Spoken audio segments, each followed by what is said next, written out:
come to what is in effect your planning committee. Item 1.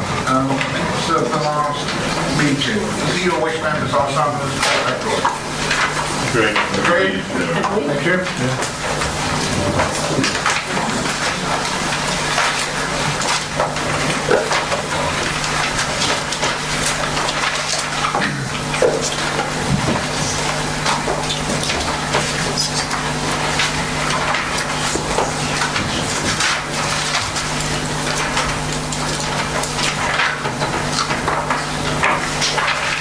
Thank you. Apologies, please, Clara. Apologies received from councillors Peterson and David Smith. Right, from the wires, I think a full house, isn't it? Yes. Right, members' interest, disclosable interests. None? No. Don't forget you can do them at the time if you see something coming along. Party restriction arrangements. No. Members of the public, that means we don't get together as groups, political groups or any other groups and decide how we're going to vote beforehand.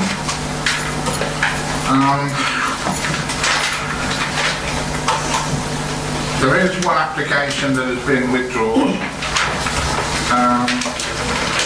which is 0223, which is in Crick. It's a delegated approval. Right, a few things to tell you. First of all, if the fire alarm bell rings, it's not a practice, so please go out as early as possible the way you went in, or the way you came in. Also, switch your mobile phones off, which costs you £5 or £10 to the chairman's charities, depending on how enough the ring is. I'm sure you're not going to, but please don't stand up and hiss, boo, cheer or clap or wave your arms or whatever you want to do. Please don't. Speakers, you'll have one opportunity, with the exception of when we put two planning applications together, which will be in the case of one shortly. So you'll have 3 minutes on the normal application and you'll be asked to wind up then. Otherwise, that's it. So we will now go to the first application, which is 1010 and in Hollow. Over to you, officers. Thank you, Chairman. The proposal site lies to the southwest of Hollowell Village, opposite St James's Church. This application is to replace the existing 2-storey dwelling with a new 2.5 stories, 5-bedroom property. Objections have been received from the parish council, 5 residents and the council's conservation officer, primarily raising concerns about the size of the proposed dwelling and the impact on the character and appearance of the area and setting of the church, which is regarded to be a local and designated heritage asset. Whilst the proposed dwelling would have accommodation over 3 floors and a ground floor basement, externally it has been designed to appear 2 stories with dormers in the roof. The proposed new dwelling would be approximately 1.5 metres taller than the existing house and approximately 2 metres taller than the immediately adjacent property new house. However, it is not considered that the building would have an adverse impact on the character and appearance of the street or views looking into and out of the village. The proposed dwelling would be positioned back from Main Street and be located 45 metres away from the church, which is positioned in high level ground. The agent has supplied visual montages to show the proposed dwelling in context and to illustrate the existing level differences between buildings on both sides of the street. All other issues have been set out in the report and it is recommended that planning permission be granted, subject to conditions contained in the report and additional conditions as set out in later representations. Thank you, Anna. We have one speaker, Mr. Gombe, who's an agent. You have 3 minutes, sir. Thank you very much. Thank you very much. As the Chairman says, hello, I'm the partner at Henry Mead Partnership, the architects for the new house.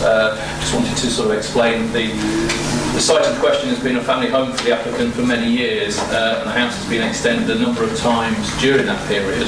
The result, though, is a property that currently no longer suits them as a family home, and it falls very short of a modern, highly insulated and environmentally sustainable home that the applicant would like to achieve. The family is very happy living in the village and would like to build their lifetime home here on the site that they've been associated with for over 30 years. A similar scheme was refused back in 2018, following which we engaged with a planning officer to find a suitable and acceptable compromise for the design of the house, which would allow Mr. Hall to build a smaller, more modest version of his new home on the site. We revisited the aspects of the proposal that were contentious. There was a stable block that was omitted. We altered the roofscape and chimneys, reduced the overall size and scale of the proposals. And this was done in line with ongoing discussions with the planning officer and the recommendations of the conservation officer. Subsequently, following further comments from conservation, we altered some more detail on the house to further reduce the perceived scale and feel of the property to make it feel a little bit more modest. Again, used detailed sign fenestration, configuration of the rear garden room, to which we removed a chimney and those sort of things. These were all relatively subjective details we felt raised by the conservation officer, but it was agreed that they did maybe make the house feel a little more of a grand scale, and altering those details brought it to a more modest village scale property. We also, just to note, we did propose an alternative front elevation with a 3-range window proposal, but the advice received from the planning officer was that the 5-range option was preferred. The scale and dimensions, the scale is one of the main contentions, but the scale and dimensions of the existing house are detailed within the application. But I'd just like to make the point that the house is only very marginally larger than the existing house in its actual height and its footprint. So the illustrations that were flashed up earlier shows that contrast between the site. That's the site where it's the proposal of the site, and that's the existing there. So the sort of the idea that it sort of starts to impose greatly on the church, I think, is maybe a little bit overstated. It's actually 1.26 metres taller at the ridge, not 1.5 metres, which is sort of my chest height, and the footprint of the house is increased by just 17 square metres, which is little more than a parking space. The design does actually benefit the neighbouring property, though, by virtue of the fact that we are introducing a single-storey element to the garage adjacent to the boundary to number 37, thereby reducing the impact of the new house on the neighbour. And we've also removed the garage to the front of the house, which moves it further back from the building line, further back from the St James's Church. So, thank you. Thank you, sir. Local member for Hollowell. Councillor. Thank you, Mr. Chairman. Before I make any comment, could I just ask a couple of questions of the officers? On page 14, for the benefit of the relatively uninitiated, it says site notice posted expired 7th of January 2019. Could you explain what that means? And secondly, perhaps rather more importantly, the summary that the officers have provided on page 12 starts off with words, on balance, it's considered are insufficient grounds to refuse. I mean, it does have something of damned with faint praise about it, as though there's a good degree of ambiguity about whether this is acceptable under planning rules or not. I'd be grateful for some clarification before we make any further comments. Okay, in relation to the first question about the site notice, the date is the expiry date because as part of planning applications, the council is required to display a notice at the site for 21 days. So the date given on the report is the last date after the 21 days. So basically, from that point onwards, the notice would in effect it'd be the end of the notice. In relation to the summary is just a summary of all the issues as considered in the report. As you would note in the report, various concerns have been highlighted, and on this application we have got various objections. Having considered all the objections and balanced all the issues, this is the officer's view on various matters. Thank you. Thank you, Chairman. I have to admit to being somewhat ambivalent about this application. I've obviously heard the explanation from the officer, but it's not exactly an overwhelming case for approval, in my opinion. I'm concerned also about the the comments of the District Conservation Officer, who has made some quite fulsome comments about the potential impact on the local church, which is not listed as such, but is nevertheless of some historical architectural significance. And I'm also concerned that there have been such a large number of representations received from neighbours to this property, specifically from 5 properties, which isn't in itself a large number, but given the nature of the road, it's a reasonably high percentage of those that would be affected by this development. But for me, really the overwhelming issue is the views expressed by the parish council as the local representatives of the people, and they do concern me that they are, despite the fact that it has been previously brought forward and then been rejected, they still remain opposed to it on grounds of the effect on the church and also the fact that it doesn't fit with the existing street scene. There are also suggestions I see that it doesn't accord with the village design statements, which I think should also be of concern to the committee. I'm obviously interested to hear any other observations from colleagues, but at the moment I'm tending not to be in favour of this. Well, when you look at home, you can see the house is bigger, but when you look at the house who is existing on the site, you can understand why they want to remodel that house, that start from scratch. And I hope that the sample position that we saw, that if you can show really, I think, so that is what exists at the moment, and that would be what will exist. And frankly, I prefer that thing than the previous one. So I will go with officer advice and agree that the planning application is accepted. Thank you. Is that a proposal? That is a proposal. Right, first of all, do you have a second then? Councillor Charter. You wish to speak? May I speak a bit later, Chairman, please? You can indeed. Thank you. Anybody else wish to speak? Councillor. Thank you, Chairman. Well, this is a revision to the application after consultation with the Council Planning Officer and the Conservation Officer. And the church referred to is an undesignated heritage estate. So on that basis, I'm quite content with this application. Thank you. Any other speakers? Councillor Ritchie. Thank you, Chair. We've been giving a longer chance to actually look at this photograph here. My concern with a lot of the applications that are put in front of us is the speed at which we're whisked through the various architects' drawings, maps, and everything else. We did have a discussion before this meeting about why some felt it was unnecessary to have site visits. If we're not going to have site visits, then at least I think we need to understand what it is we're looking at. I just wonder if one of the officers could take us through each of the things that have been presented to us, whether it's I mean the map is clear enough, but another issue is to explain what it is that we're looking at. Thank you, Councillor Ritchie. Any comments from officers? Not for the moment. Okay. Well, if you have any comments, I'm sure you'll make them.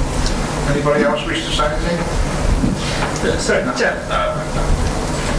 My intervention was a question. I would like to know what these slides are actually portraying and why we're being shown them. That's fine, I'll be happy to talk you through. Okay. It might be useful if we start on with a photo showing the existing property.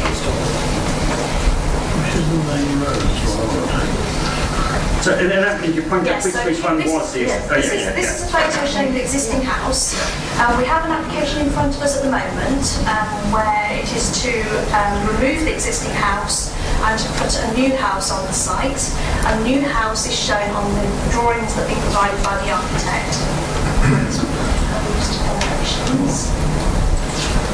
So this is the proposed replacement dwelling.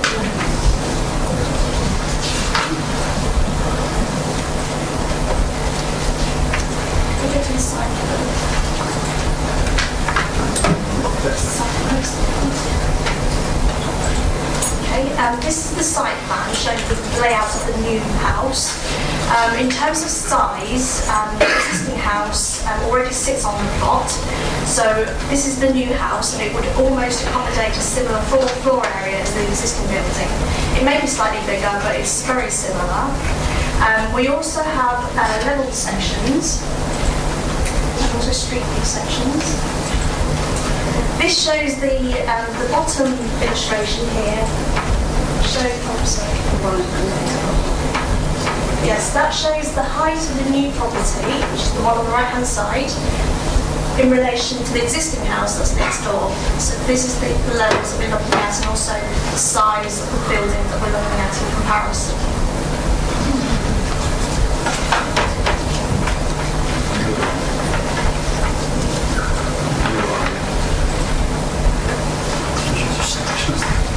Yeah. May I just ask a question?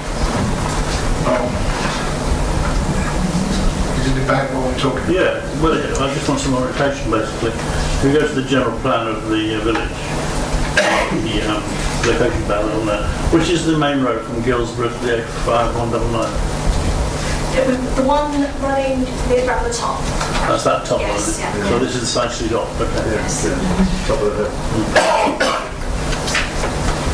Again, for you, Chairman, I would point out that all the drawings submitted with applications are available for members to see for themselves in advance of committee. You have the agenda before you in advance of the committee, and you have those drawings. You have access to those drawings. The purpose of making this presentation, yes, we could go through each and every drawing. If you're happy to stay here till 12 o'clock tonight, I'm more than happy to do that for you. And for members of the public. But the purpose is to provide you with a summary of the issues as set out in the report.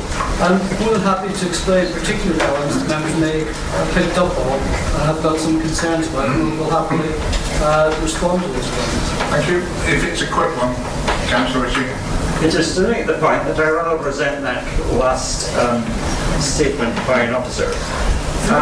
Of course we know that there is information that is on the website.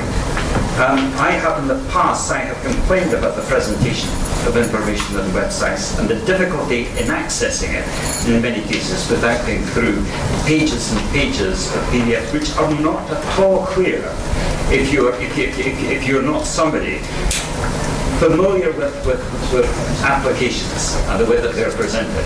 I believe it is necessary on the occasions for us to have a proper presentation of what it is we're being shown.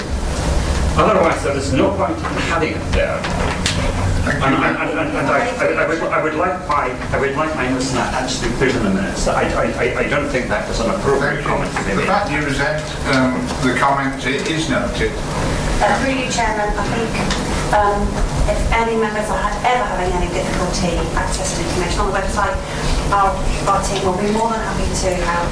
And we did have some issues with our software, but all of the applications are now, the information on the applications on the website, all the different documents are now clearly labelled. That period of time where everything had the same name, that's gone, it's all sorted now. So there shouldn't be any reason why you have trouble. If you do have trouble, we'll be happy to help, but that's for outside this meeting. And that information will be available to members of the public that want to look. And members of the public will have the same facility in being able to look and get a full explanation. Some of these applications have got away 20 or more PDF files that are not always easy to download and understand. Okay, thank you. You've made your point. Councillor Maycock. Thank you, Mr. Chairman. It's a similar point, really. I mean, as you know, I've spent many a year being an officer at Bay Council. I'm not sure I would have addressed the committee in quite those terms. That is a normal way that an officer does address the committee. We don't tend to go through every slide. No, I'm not. It's the scolding aspect, as though we're somehow in the wrong. I mean, I'm sure the members of this committee do not wish to sit here till midnight. But frankly, if we did want to, we're entitled to, and that would be appropriate. However, on the substance of the application, there is an issue, I think, about whether this application applies to the village design statement. According to the report in front of us, it does not. There have been complaints received from people that it does not support the village design statement, and indeed the text from the officers seems to agree with that, but not want to make a big issue out of it. Now, so my thinking, if something is not in accordance with the village design statement for the relevant village, then it falls outside planning rules and should not be permitted. And frankly, drawing on a comment from my colleague earlier, whatever the existing building looks like currently is neither here nor there. It's about what this building is proposed is the issue, really. Okay, it's not my job to defend officers, and nor would I ever do so. But I'm going to on this point because officers can't defend themselves on this. Officer McDowell is renowned for his straight-speaking openness and actually saying what he thinks. He doesn't beat around the bush, and he's renowned for that. People who've been on this committee for years respect him for that. Applicants do, and objectors do. He says what he thinks. So it may seem to you, if you haven't heard him before, it may seem a bit abrupt. That's his manner, and he's well respected for his manner. So anyway, I'm going to the vote now. We've got a proposal, the application be approved, which has been seconded. Sorry? Oh yes, you reserved your right. Thank you, Chairman, I did. The only comment I'd make about Councillor Ritchie's intervention is that if you're going to be on the planning committee, then you need to spend the time looking at the documentation. This application, like many applications, is a matter of balance. That's what it's all about. Please don't overestimate the power and significance of a village design statement. It is not a fact that if a proposal is not exactly in accord with the village design statement, it's against planning law. That is not the case. A village design statement is a guidance document, but it is trumped by a neighbourhood development plan and by the council's development plan. It's a supplementary planning document. This building, if you look at it sensibly, and which I think has been effectively illustrated in those photographs that we saw earlier, is not a great significant increase over the existing building. It's right to say that the church is not a designated heritage asset, but that doesn't mean to say that it's not an important heritage asset. But in my view, as a matter of balance, the potential less than substantial harm to the setting of that designated, that non-designated heritage asset is not sufficient to outweigh the merit of this application, and that's why I was happy to support it. Thank you. Right, we have a proposal, the application be approved, which has been seconded. All those in favour, please show. 1, 2, 3, 4, 5, 6, 7, 8, 9. Those against? Abstentions? 3. The application is approved. Next we go on to 0001, which is in Overstone. Thanks, Chairman.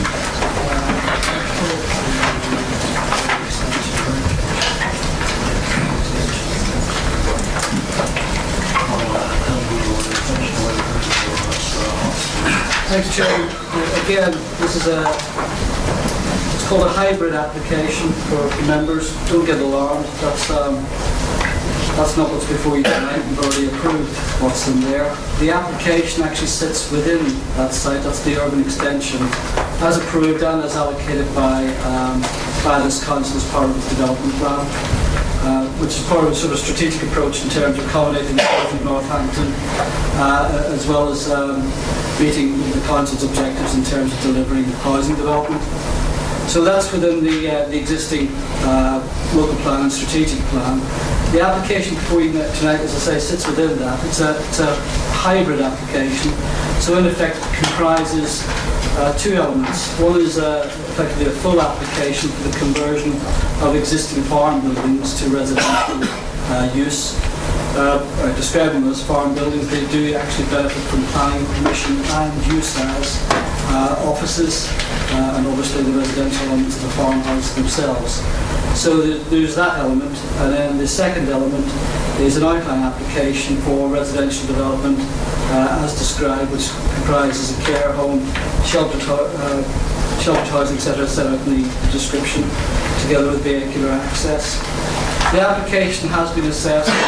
Seen the report sets out the consultation replies, including the objections from Overston Parish Council, as well as the consultation responses from the various statutory consultants, including the Highway Authority and Drainage Authority. Those have further been updated under the late representations. I'll draw members' attention to page 1, 2, and so on. And within the late representations is basically a reworking of the existing the planning conditions that we are recommending for approval. Those conditions are pretty much the same as set out in the report, the exception being it infills the various drawing numbers, etc., and takes account of further discussions as alluded to in the report. Again, this is an exercise in starting point with the development plan and then weighing in the balance any other material considerations that should weigh in favour or against the proposal. In these circumstances, as I say, the report sets out an assessment against development plan policy. Primarily, the conversion of the existing buildings complies with policy. The outline application for the new residential development creates some conflict with policy in terms of that strategic policy, which looks to sort of set out where development is going to take place across the district. What we say against that conflict is that looking at it in the round, given that the site sits effectively surrounded by approved, allocated rural extensions, that on balance we judge the application to be accepted and should be approved.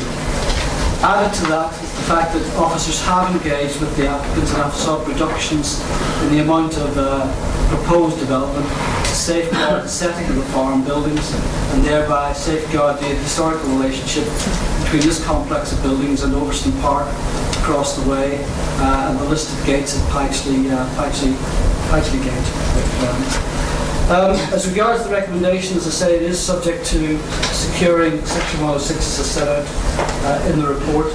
In addition to that, we are asking members to give officers delegated powers also to consult with the Northampton Adult Social Services to ensure the provision of the care home is undertaken in a way that offers them the opportunity to make comment. So subject to that addition to the recommendation, Chairman, nothing further to add. Thank you, Eamon. We have two speakers. First of all, Mr. Townsend from the Parish Council. Good evening, ladies and gentlemen. My name is Steve Townsend and I'm a Parish Councillor and here to voice the objections to the development on behalf of Overston Parish Council. Overston Parish Council was very disappointed that the planning officers recommended approval.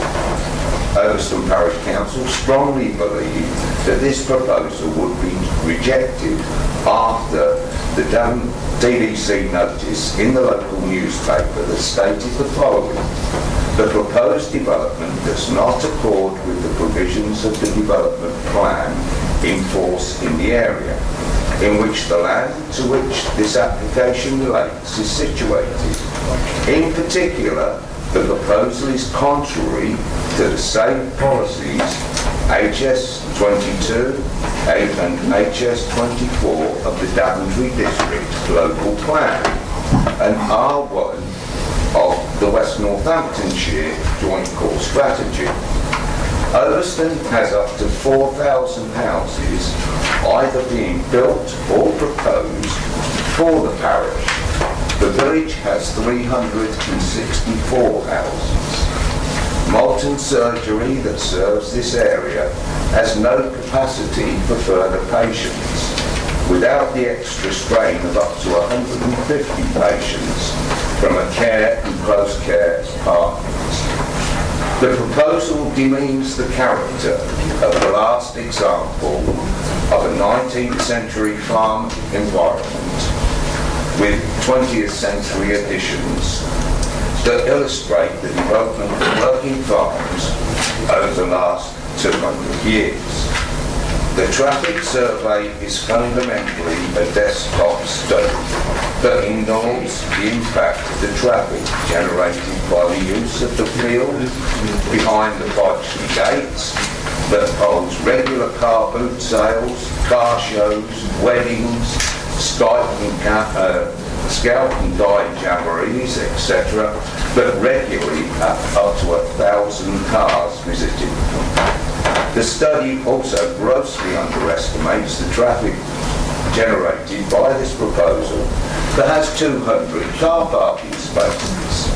It also substantially ignores the proposal will have with the extra traffic through Overston Village and along the narrow, winding Billing Lane, there is no footpaths on either side.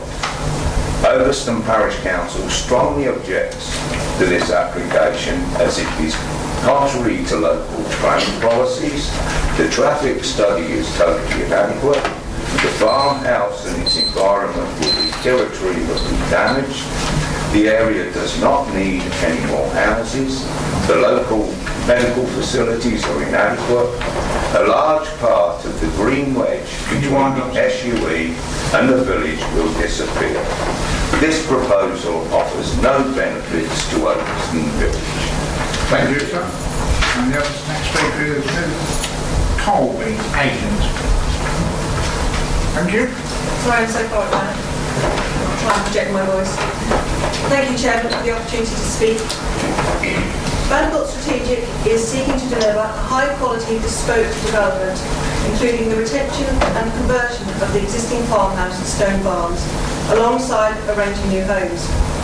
We have worked closely with your officers, who I would add, Chair, have been highly professional throughout, and key consultees over the last 6 months to refine the proposals. This has resulted in extending the area of open space within the scheme to further open up the views of the existing heritage assets and the consequent loss of 17 of the new build dwellings proposed. The proposed development will meet a wide range of housing needs with retirement living, care home, high quality apartments and bespoke new buildings. The housing will provide a mix of sizes and styles and will include 40% affordable housing. The applicant's own consultation prior to the submission of the planning application received responses from 150 people, which were largely positive about the plans, and showed that 8% of respondents felt that the retention of the historic building was important, 70% thought that providing retirement apartments and care home will help meet a local need, and 69% believe the public open space would be of a benefit to the area. The site currently is not publicly accessible, and these proposals will deliver a large area of public open space to the front of the site, which will be well landscaped and linked with the surrounding green spaces that are part of the sustainable urban extension. As this site will be surrounded on 3 sides by the SUE, the plans will link with the wider development through a network of footpaths and cycle routes through the site. In terms of healthcare provision, the care home will provide for a local need, and it will include on-site staff and opportunity for visiting GP to hold in-house surgeries for residents. The development will contribute financially to support local healthcare provision and is making a larger contribution per person due to the component of elderly residents within the scheme and their own healthcare needs. I would add to the committee that my clients are in discussion with a well-known healthcare provider who operates locally and has a wealth of knowledge in this regard. We welcome your officer's report and the considered conclusions and recommendation for approval, in particular the point that the site is in a location that is capable of promoting sustainable transport. The development will have a positive impact upon the character and appearance of the local area, and it will have no impact upon the setting of the Daventry gates, and that the proposed landscaping will have a positive impact upon the setting of the development. Vanderbilt Strategic is keen to realise these plans, which will secure the long-term future of the existing buildings of Overstone Farm, which, whilst not listed, are attractive heritage assets. Most of the stone buildings are already converted to offices, these are now largely vacant, and those that aren't converted require a viable use to ensure the continuation. A sensitively designed scheme provides that. The development will deliver a sense of place with high quality new homes and care accommodation in a beautiful landscape setting, and we trust the committee to agree with the officer's recommendation. Thank you. Local member, Councillor Cribb. Thank you, Chairman. Yes, I can see, obviously, we've got some parish council this evening. They're obviously very upset about this particular application. My personal view, having seen the application tonight and heard both sides, is that I feel I'm going down the route of that the officer's advice should be accepted. I appreciate that Overton is not very happy, but one thing I would say about the doctor's provision, there are very ongoing talks with NHS England and local GP surgery for a 10 GP surgery to be provided in that area. The funding has been agreed on for the building of that, just so members are aware. I think there's further talks about how the ongoing day-to-day running costs of how to be provided by NHS England, but that's where they are at the moment. So we'll end up hopefully with a similar provision that Brixton has recently had going forward. So that would alleviate one concern that I've definitely had a concern about GP provision in the area, especially with the express queuing coming on.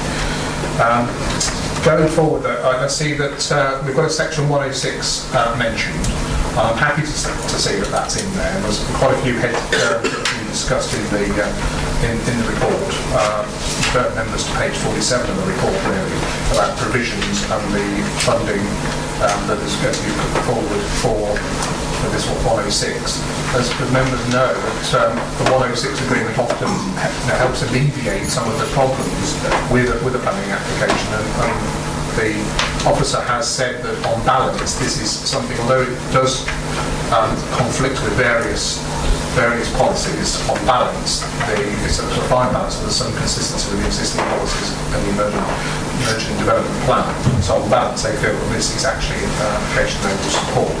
One thing I would say is, obviously, with regard to the section 106, we've got there's healthcare provision in there, and I see in the late representations, I think NHS England have come back to us now with a figure of about 91,000.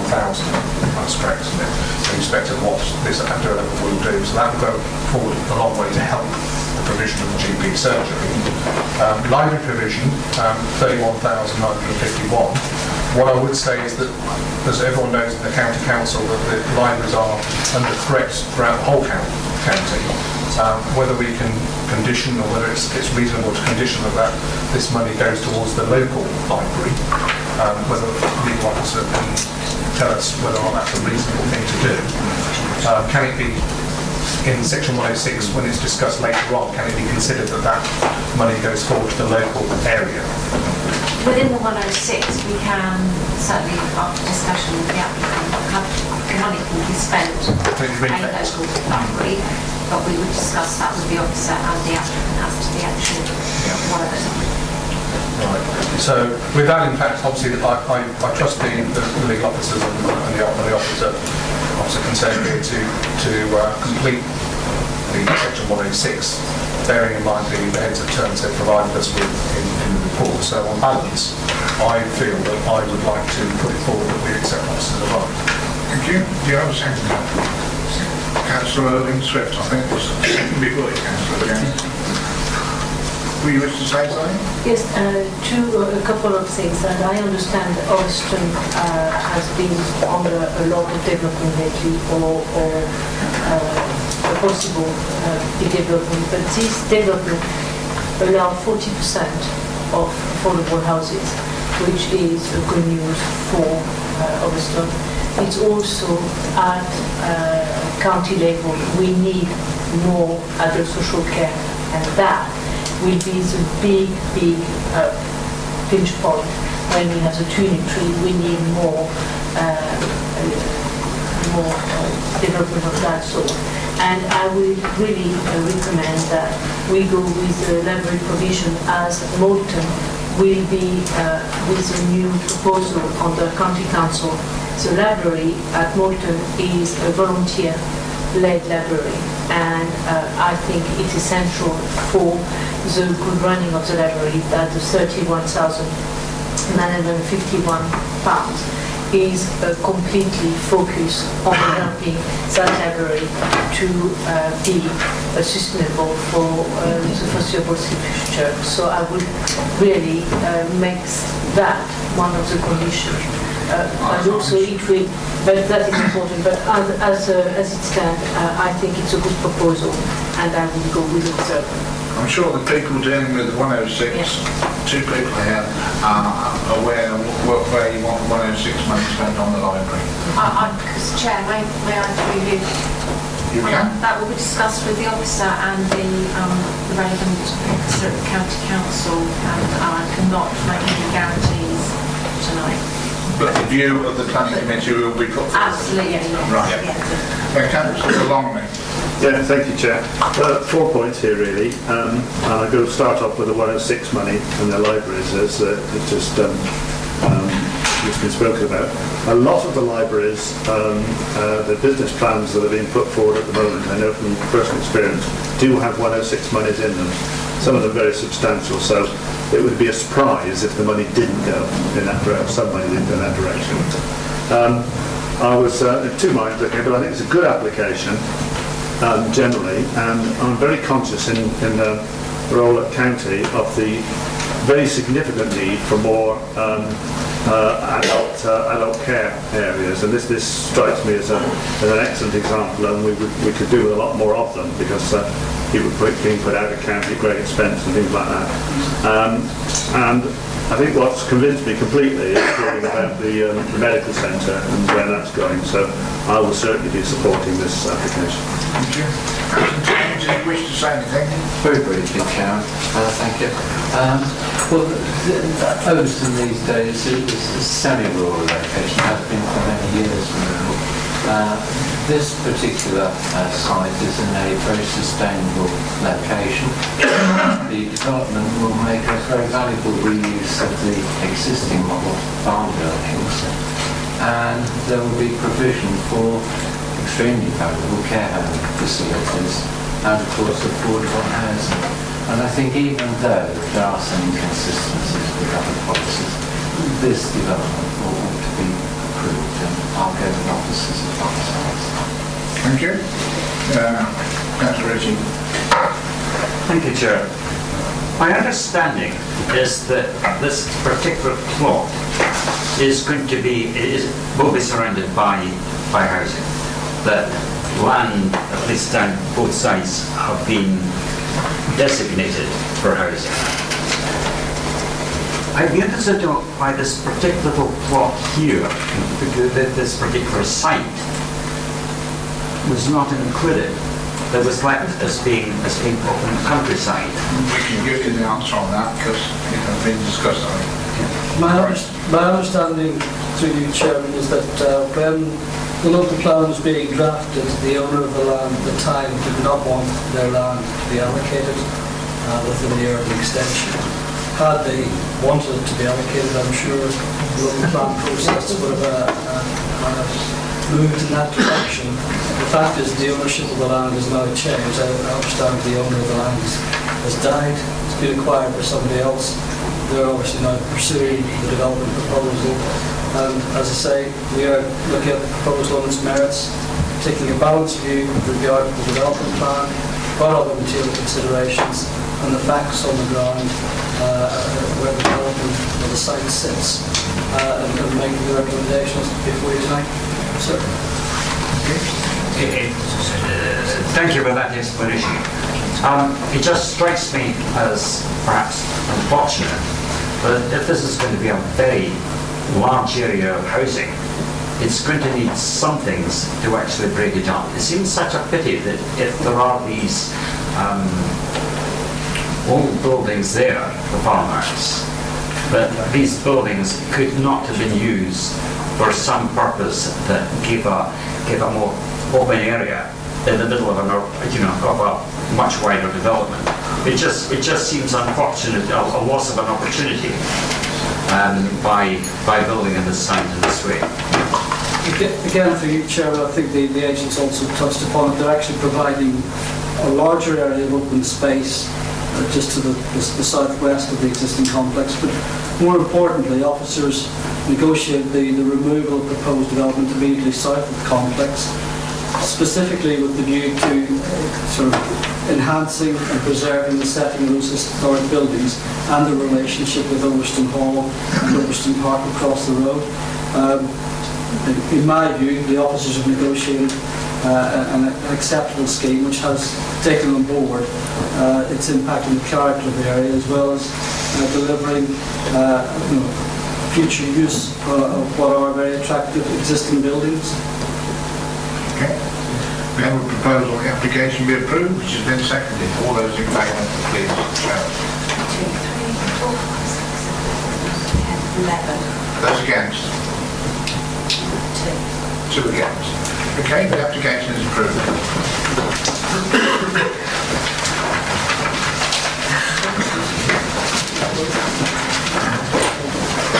Next application is 0084 and is in Bowton.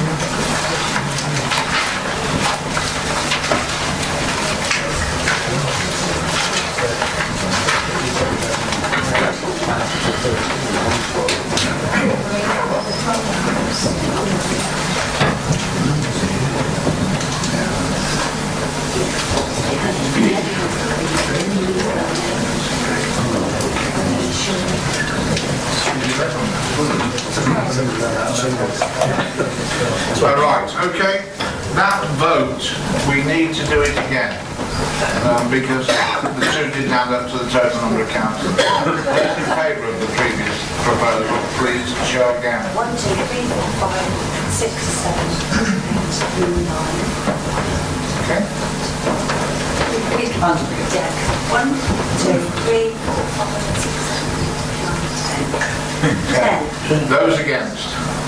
2. Now, that's the... You're happy now? Yes. It is 10. That's right, that's 12. Yeah. Okay, now we're in vote. 0084.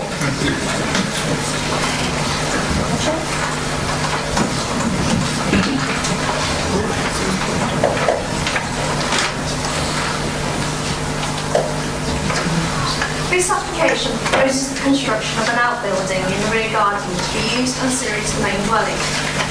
The proposed building has been reduced in size and moved further away from the southern boundary, such that the building will not be overbearing from neighbouring property and gardens. However, notwithstanding these changes, the parish council and neighbouring occupiers continue to maintain an objection, mainly due to concerns about the size and appearance of the building and the impact on visual amenity. In addition, concerns have been raised about Spinney Close being unsuitable for construction traffic, as it is a private road where damage could be caused, and there is concern that the public footpath may be affected by this proposal. Although the design of the building and proposed materials of green cedium roof covering and oak cladding are not typical of other buildings in the area, the building would be positioned some distance back from Spinney Close and be located within the enclosed gardens. Therefore, the visual impacts are not considered to warrant refusal of the application. Furthermore, it would be worth noting that outbuildings could be constructed under permitted development for up to 4 metres in height, and the proposed building measures 4.5 metres in height. Concerns raised about access for construction traffic and damage that may be caused to private lane is a separate civil matter. In terms of the impact on the public footpath, should the existing public rights of way need to be stopped or diverted, then separate consent will be required from Northamptonshire County Council. All other matters are covered in the report, and it is recommended that the application be approved, subject to the recommended conditions. Thank you, Chairman. Thank you, Anna. No speakers on this? Yes, we have. We've got the agent, Mr. Hammond. How could we forget you? Good evening, Chairman and Councillors. Thank you for allowing me the opportunity to speak. I'm Roy Hammond and I speak on behalf of the applicant. Firstly, the officer's recommendation for approval is welcomed. And in response to the concerns raised by the neighbours and the parish council, and as highlighted by the officer, we have amended the proposal to reduce the length, the width and the height, and we've also moved the building further away from the southern boundary, which is the right-hand boundary you can see in the overhead.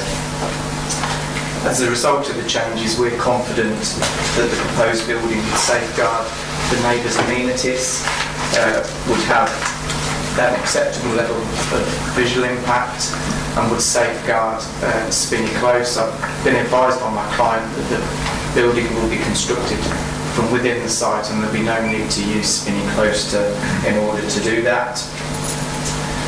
And as rightly pointed out in the officer's report, I'd just like to highlight that the proposal only requires planning permission by reason of about half a metre for each of the normal permitted development height.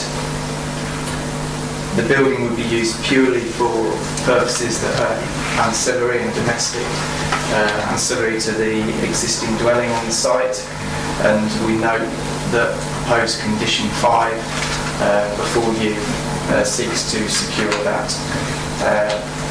And in light of all of that, I respectfully urge members to approve the application. Thank you, Chairman. Thank you, Mr. Allen.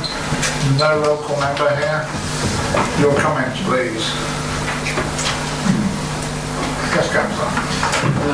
Thank you, Chairman. It seems to me that this is a very straightforward application and it ticks all the boxes. And I don't think it needs a great deal of discussion. I presume it's on the agenda here because the parish council submitted an objection originally. So without any further ado, I'm prepared to propose that we go with officers at large. Thank you, Councillor. Do we have a secondary, Councillor Alderson? Thank you, Chair. Basically, I feel the same way. We're arguing about half a metre in height here. You would have thought they'd redesigned it a little bit, wouldn't you? Nonetheless, that was for it. I think the tiles on the roof, which are red, compared with the others, the grandstand over the woods. Any other councillor want to make a comment? No? If not, we have a proposal that the application be approved, which has been seconded. So all those in favour, be shown. That should be everybody. Anybody against? No abstentions. Right, 12-4. The application is approved.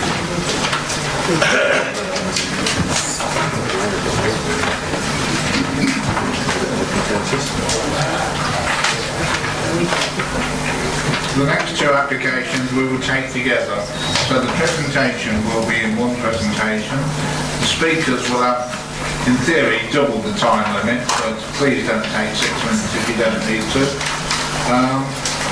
And we will have two separate proposals and two separate seconded and two separate votes for the application. So, over to you, officers.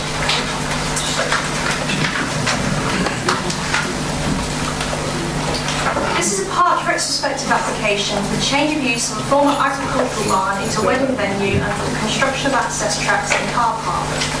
The application also seeks permission for extensions and alterations to the Greater Listed Farmhouse and to use one of the single-storey extensions as a residential annex to the wedding venue to be occupied by guests. From the late representations, councillors will note that amended plans have been received leading up to committee. Plans show a reduction to the outdoor venue area and removal areas of land where no operational development is being proposed. These changes more clearly show the extent of the proposed development area are regarded to be numerative by nature as they would lead to a reduction to the site area and hence have been accepted as part of the planning application without reconsultations. The proposals for the listed building include the construction of 4 extensions and alterations and extensions to the main Greater Listed Farmhouse and to install 20 timber windows. The proposed timber windows would replace the UPC windows which were installed around the 1990s without prior consent. The works proposed to listed building is partly retrospective as the extensions have already been constructed, but the other alterations proposed to the extensions and main farmhouse have not been carried out. We're now going to show some photos of the vehicle entrance, access tracks and car parks and also the application buildings.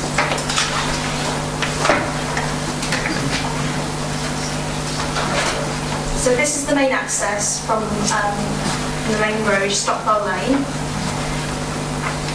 For the other slides to show the main tracks.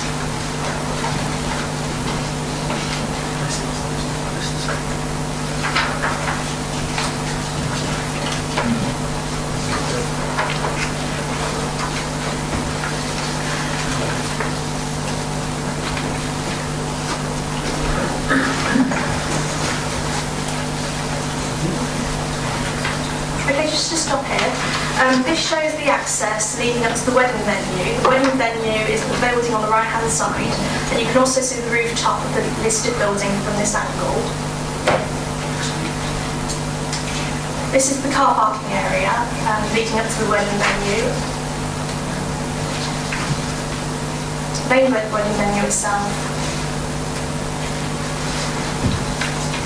This is the lake.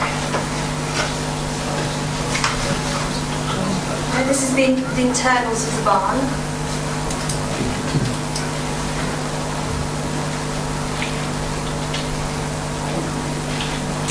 This is the listed farmhouse. The main listed building is on the left-hand side.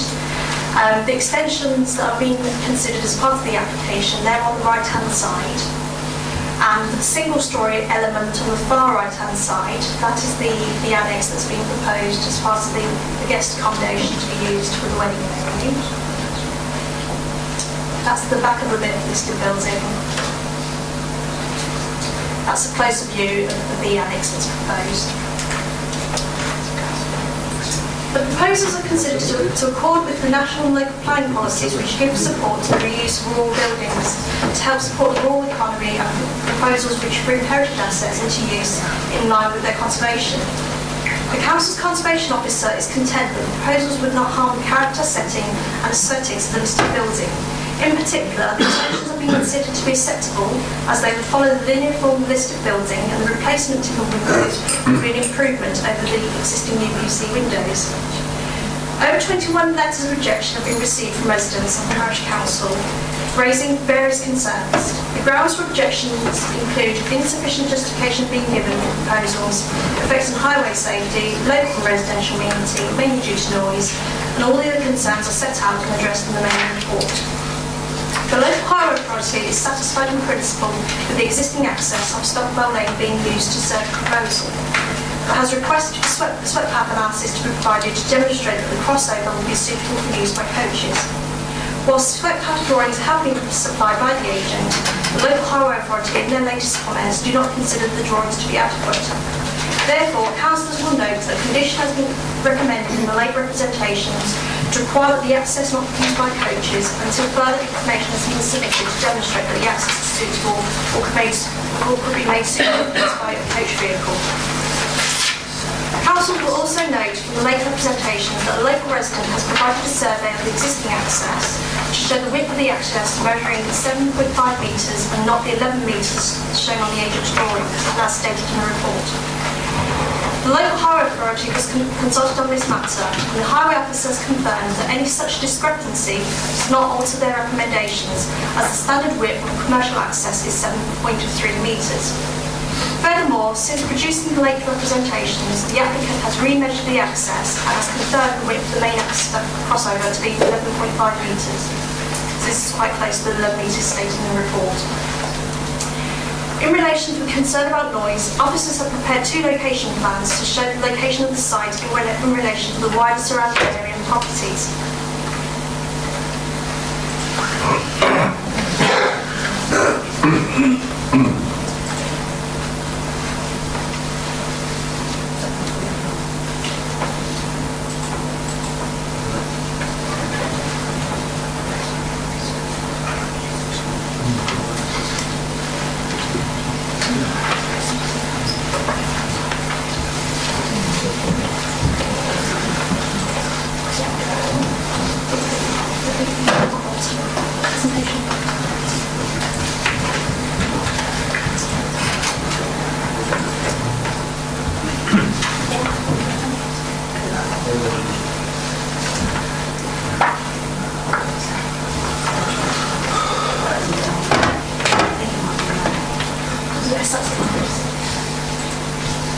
So if we open the scale 1 to 1.5. Yes, so this is the plan that shows the location of the site in relation to the wider surrounding area and properties.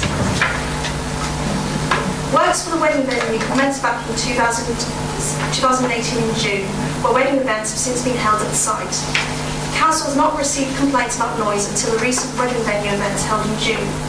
Following receipt of the complaints, the council's environmental improvement team has been monitoring noise from the site, and there is no evidence to date to support the alleged complaints about undue noise arising from the proposed wedding venue.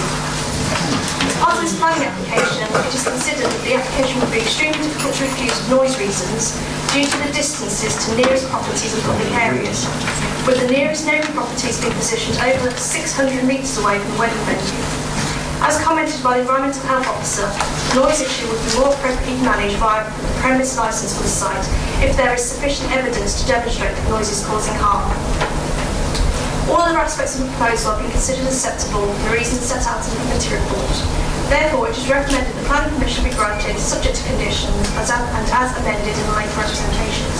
Thank you, Chairman. Thank you, Anna. We've got a multitude of speakers. First of all, Mrs. Lamb, who's against the application.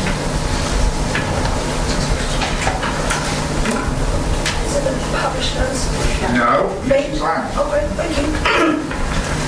Thank you very much. Can you hear me, everybody? We live at Brighton Hill House, the nearest residential property, approximately 600 metres to the north-east of Longfellow Farm and approximately 450 metres from the new proposed car park. For unknown reasons, our home, which is on the adjoining boundary to Longfellow Farm, has been erased from the site plans. We have requested on numerous occasions since April to DDC for our home to be reinstated so we could be included in the full planning process. The application being considered tonight is a combination of multiple components, including a proposed wedding venue. For information only, there is an extensive premises licence which was granted on the 20th of September 2018 directly relating to this site. The local area surrounding the proposed venue is presently a tranquil rural setting in unspoiled countryside within a special landscape area. The area is highly sensitive to noise, and the only noise pollution is from passing cars, aviation and agricultural activities. There's virtually no night noise other than natural sources. It appears the impact on residential amenity has not been fully considered or explored. The definition of residential amenity is considered as the benefit enjoyed from physical external space which is part of the private home. During 3 consecutive weekends in June, unannounced music events were held at the proposed development, causing overwhelming noise nuisance and disturbance for the local residents. This has resulted in numerous noise nuisance complaints to the Environmental Health Officer and to the Licensing Officer, who are both currently conducting investigations. Due to a trespass incident in June, the police were also involved. The premises licence conditions on noise are comprehensive, but have been clearly breached. These events in June have not only caused great anxiety for us and for the local community, but also illustrate noise nuisance cannot be controlled or mitigated at this location, inside or outside. We note an addition was made to the NPPF2 2018 paragraph 180, saying the title, the Agent of Change Principle. Planning policies and decisions should also ensure that the new development is appropriate for its location. Can we please ask you to take this new planning addition into consideration? This is a rural working community with family, children, elderly neighbours and animals all living alongside each other. No one should be disturbed and kept awake at night in their own homes by these activities and their associated nuisances at any day of the year. This illustrates the location of the entertainment venue creates an unacceptable impact on the countryside and community. The application before you does not provide any information on the number and frequency of events or hours of business. The council would be potentially allowing the applicant to, on any day of the year, without any required notice, weddings, or any other D2 entertainment events, outdoor and indoor music until 1 a.m. Attendance up to 14,999 persons as per premises licence. Car parking for 120 cars, 300 persons as per the transport statement. Vehicle and people movements into the early hour of the mornings. We actually really struggle to understand how an agricultural barn constructed without any planning permission is being presented to you for a change of purpose to a wedding venue tonight. Our understanding from the planning inspectorate is the 4-year rule can only apply if an agricultural barn remains an agricultural barn, hence continuous use. If the change of use is from an agricultural barn to a wedding venue, then the 10-year rule should apply. We were surprised the Landscape Officer, Natural England, Ecology and Wildlife were not included in the planning consultation due to the proposed venue location. On archaeology, the committee report states the county archaeologists have no comments to make and have been consulted on 2 occasions. However, we were surprised and contacted the county archaeologists who confirmed comments related to the wedding venue. The county archaeologists confirm at no time have they received a request or consultation for quarrying the land. I really am personally concerned on personal safety. The fire and rescue consultee appears to have real concerns. Quote, so I have no problem saying that the proposal is not adequate. However, we cannot stop a premises being built. To close, we would respectfully ask you to refuse this planning application tonight due to the significant proven harm on residential and local immunity, which should outweigh any commercial development or economic benefit. Thank you. Mr. Hanson next. Thank you, Chair. I'm speaking on behalf of the neighbours to Longfurlong Farm. We are extremely concerned with the errors and inconsistencies of the 2 applications and the potential misuse or expansion of a wedding venue as an events location. The farmhouse at Longfurlong Farm was a Grade 2 listed building, listed in 1989 prior to its renovation, and as such consisted of a farmhouse only, the wooden cowshed no longer in evidence.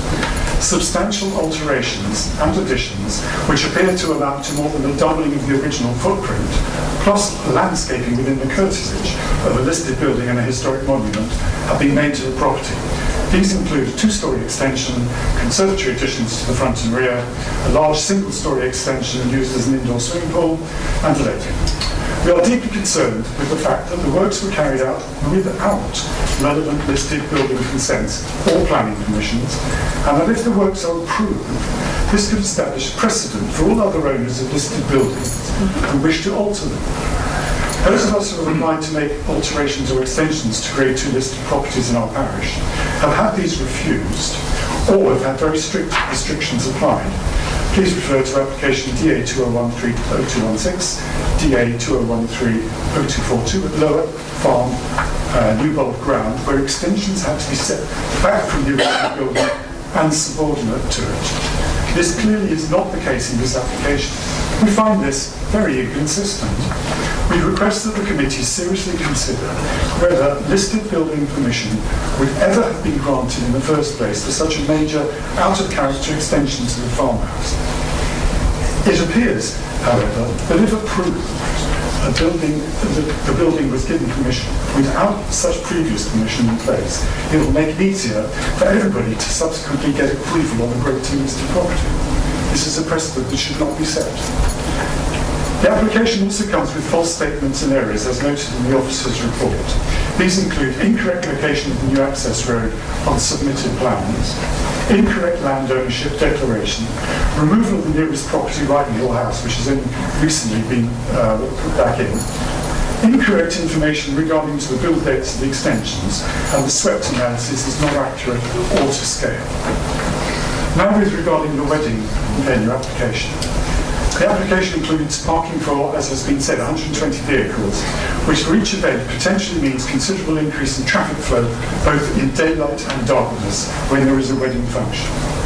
There have been a number of accidents close to the proposed access over the past few years, and the fear of the local community is that the risk will increase as the public highway is a narrow 60-mile-per-hour road with restricted visibility near the site entrance. Recent noise nuisance has also already been described and will be more detailed by the parish report. Noise travels and a development such as this within the heart of the Ironstone Hills or southwest Northamptonshire would be damaging. I quote from the county's current landscape area strategy and guidelines document concerning Catesby Parish. A sense of rural remoteness that contributes to a perception of peace and tranquility.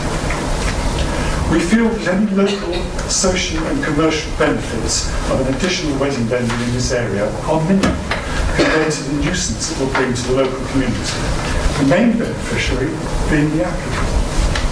In the words of Daventry's Development Control Manager, the proposal would lead to a low to moderate degree of harm to the increase in traffic movements at the site entrance and on the local rural road network.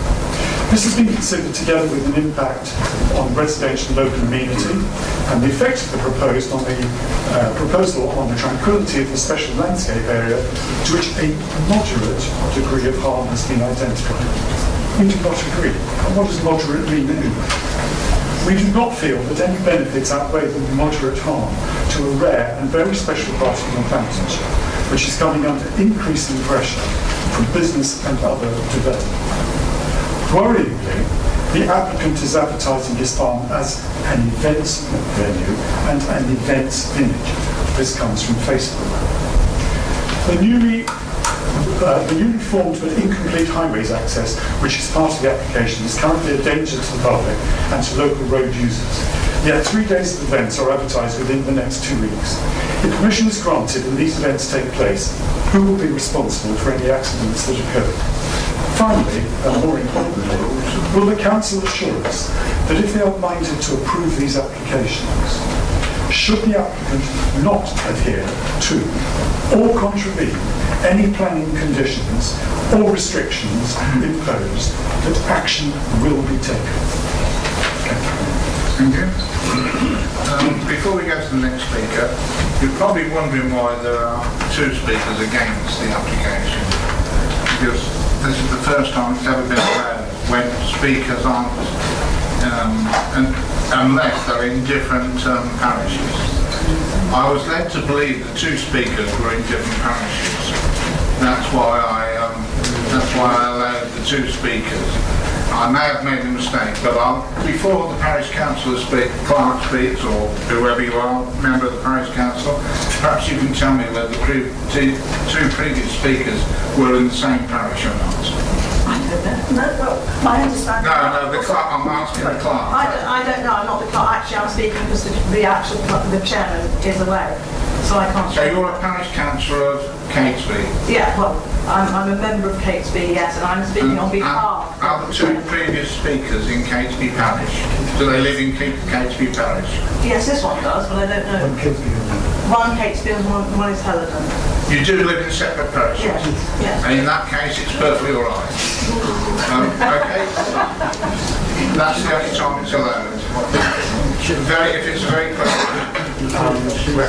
Yes, you spoke to me earlier and you have to leave. I'm aware of that. Thank you. So, okay, if you'd like to speak now for the parish council, Mrs. Anderson. Members will be aware of the parish's serious concerns on the proposal subject to these applications, as summarised in the officer's delegated report, as well as the representations received by a significant number of parish residents. The application site occupies a quiet and attractive rural area of the district within a special landscape area as defined with Safe Policy EN1. Whilst the officer states that within her report that the proposed wedding venue would be sufficiently positioned away from the nearest neighbouring properties such that no undue disturbance or loss of amenity would be caused, it is evident from events held at Long Furlong Farm in the last 2 weeks of June that residents are experiencing noise and disturbance emanating from this use. This has clearly demonstrated that the use is audible and discernible through the music being played, people shouting, together with arrival and departure of vehicles in the early hours of the morning. The advice within the NPPF states at paragraph 170 that the planning system should contribute to and enhance the natural and local environment by, amongst other things, preventing new and existing development from contributing to or being put at unacceptable risk from or being adversely affected by unacceptable levels, including noise pollution. In the consideration of the wedding venue proposal, the views of the Council Environmental Officer were sought, and as outlined in the officer's report, he concluded that the potential for noise to emanate from the site comes from the use of the barn as a wedding venue, where noise sources are expected to be interior to the building. Sound levels should be kept to a reasonable level at all times, so music does not unreasonably affect local residents. It is evident that the proposed development does not respect the amenities that residents in this rural setting are reasonably entitled to be expected to enjoy. The disturbance caused represents a loss of amenity in planning terms, thereby contrary to Safe Policy GM2, which requires development to be of an appropriate type, scale and design that does not detract from the amenities of the area.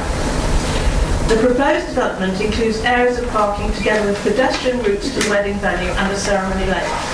The application provides no details on whether these areas are to be lit. We would be extremely concerned if significant areas are to be lit, which we would consider would cause visual intrusion in the area and would be detrimental to the landscape of the special landscape area, thereby contrary to Safe Policy EM1. The applicant states that there will be a parking for 120 vehicles on site. As members will note from the officer's report, in addition to our representations, concerns have been raised by both Catesby and Helidon parish councils regarding the increase in vehicle traffic around the entrance on Stockwell Lane and the Catesby and Helidon bends. The proposed use would lead to a substantial increase in vehicle movements, notably creating concentrated peaks when the event begins and when it ends. It is these peaks against which the highway impact and highway safety must be determined. Last week, the applicant provided at the request of the Local Highways Authority a swept path analysis to demonstrate that the proposed access arrangement can accommodate the movement of vehicles, in particular coaches, without compromising highway safety. The information provided by the applicant's agent is incorrect, not to scale and misleading. Highway safety is a material consideration in the assessment of this application, and on the basis of the information submitted to date, planning should not be granted. Without prejudicing our position on these applications, if the committee are minded to grant planning permission, the parish would request to members that more restrictions are in place to allay our concerns on the proposals. In particular, the use of the barn as a wedding venue, given the issues arising from the unauthorised events held at the farm recently. Firstly, we would request that conditions are imposed to ensure that live and recorded music be restricted to the inside of the barn itself and not played outside. Given the wedding venue is in a former agricultural barn, it is imperative that this building is insulated with specialist sound attenuation material to reduce the noise levels emanating from it. In addition, we would request that a condition is imposed which states that the venue is to be used for weddings only and for no other purpose. This would reassure the local community that the venue could not be used for any other purpose and develop further without additional planning permission. The planning application submission provides no indication of how many wedding events will be held during the year. This point is also not addressed within the officer's report, and as such we would urge members to impose a condition that no more than 2 weddings shall be held at the premises per month, in the interest of the amenities of the area and in accordance with policy GN2. The condition would still allow for fair diversification alongside the applicant's primary business of farming. Finally, we request that the work required to the access of Stockwell Lane should be conducted prior to use as a wedding venue. The swept path analysis, along with any modified plan, should be approved by NCC Highways prior to the work being commenced. To conclude, we understand that the contribution of development proposals in this current challenging economic climate. However, this proposed use is insensitive and inappropriate in this tranquil, rural and attractive location. As has been demonstrated over the past few weeks, the applicant will not adhere to restrictions imposed, and the parish is greatly concerned about the potential ramification of this proposed development on the lives of residents, together with the impact on the local environment and highway network. In concluding, we would urge members to refuse this application on the grounds outlined. Thank you. Thank you. Next speaker is Mr. Haig, is the applicant. Again, you have 6 minutes, but I should be slightly flexible with your 6 minutes should you run over because of the amount of speakers the other side. Thank you, Mr. Chairman. On the problem is I've been asked to speak on behalf of the applicant. I'm not an agent or an architect. I can't really comment on the technical aspects of the application other than to say that the planning officer has done a very thorough job. I run a number of technical engineering businesses in the area, in Northamptonshire, and I've used Long Furlong Farm for the last 10 years for various things I'll come on to. And Ali Haig has farmed and lived there for the last 58 years. First thing I've done, I ride motorbike trials, and I must have done a dozen events there over the last 10 years. Used the hills, the ditches, made a little bit of noise, not a lot of noise, and had a thoroughly good time. They've also run enduro events there over the last 45 years. Ali tells me in 45 years they've had no noise complaints for these muddy motorcycle events. The other thing I've done at Long Furlong Farm, I did a mud run once, scared myself to death, did a 10k up and down the hill. I think there was 250 people there. Exercise, community doing exercise, and these sorts of events are very important to keep support and participation. The other things I've done at Long Furlong Farm, 2 weeks ago we held our company team building and networking day, so we hired the venue for the day and the evening. We had bands, bouncy castles, we had customers there at Cosworth, McLaren, ProDrive, and we did business and we did team building. We spent £7,000 on the day, and some of that went to Ali, some went to local suppliers of barbecue, marquees, bands, and it was a thoroughly successful event. We've done that for 2 years now, and we hope to do it again. We wouldn't have done that event in a field, in a boring location. We did it there because it truly is a stunning location that everybody enjoyed. The other thing I do, one of my projects is Catesby Tunnel. I've been working on that for a number of years, as you probably know. Ali has helped us out with some of the groundwork, trees and things on that project over the last 3-4 years. As part of that project, we need to maintain and modify the vent shaft along the top of the tunnel, and part of the issue there is access. I understand part of this application is Ali's created a track or an access road. That access road for our project is perfect. If Ali hadn't done that access road, we'd be working with the Department for Transport to put something very similar in place so we can get to the vent shafts and we can repair them and put that mitigation in there. So I fully support the work on the access road because that really helps us. Also, the Catesby project will bring a need for services, accommodation, food and other events in the area, which makes a lot of sense to me. I'm not a farmer, I don't understand how these things work, but I do read in the press of people like James Dyson buying land to avoid inheritance tax and land prices are rising. I understand from Ali he's 250 acres, quite a marginal farm, it's not 2,000 acres, and to make that pay is becoming an increasing challenge. I think what you've got here is an asset that could be made to benefit both the farm, the local community and local businesses. I understand Ali is engaged with the local community to understand their concerns, and there are some really serious concerns of noise, access and traffic. But what I would hope is that if this is passed, those concerns can be mitigated through conditions that can assure everybody that this won't be the crazy 4,000 teenagers that everybody's worried about. But I'd also hope that those conditions don't prevent this from being a viable, sustainable business opportunity that in the long term has an impact on the economy, business and community. So what I see here is an applicant endeavouring to keep the farm viable that he's lived and worked on for 58 years in a way that will create business, jobs and economy in the local area. Thank you, Mr. Chairman. Thank you, sir. We've got 3 local members here, 1 on the committee and 2 off the committee. Have you decided amongst you who's going first? The boss. You're for talking. You're going to like get it first. Right, Councillor Griffin, I think there's a finger pointing toward your head. So it should be. Thank you very much, Chairman. This application affects at least 4 parishes within my ward.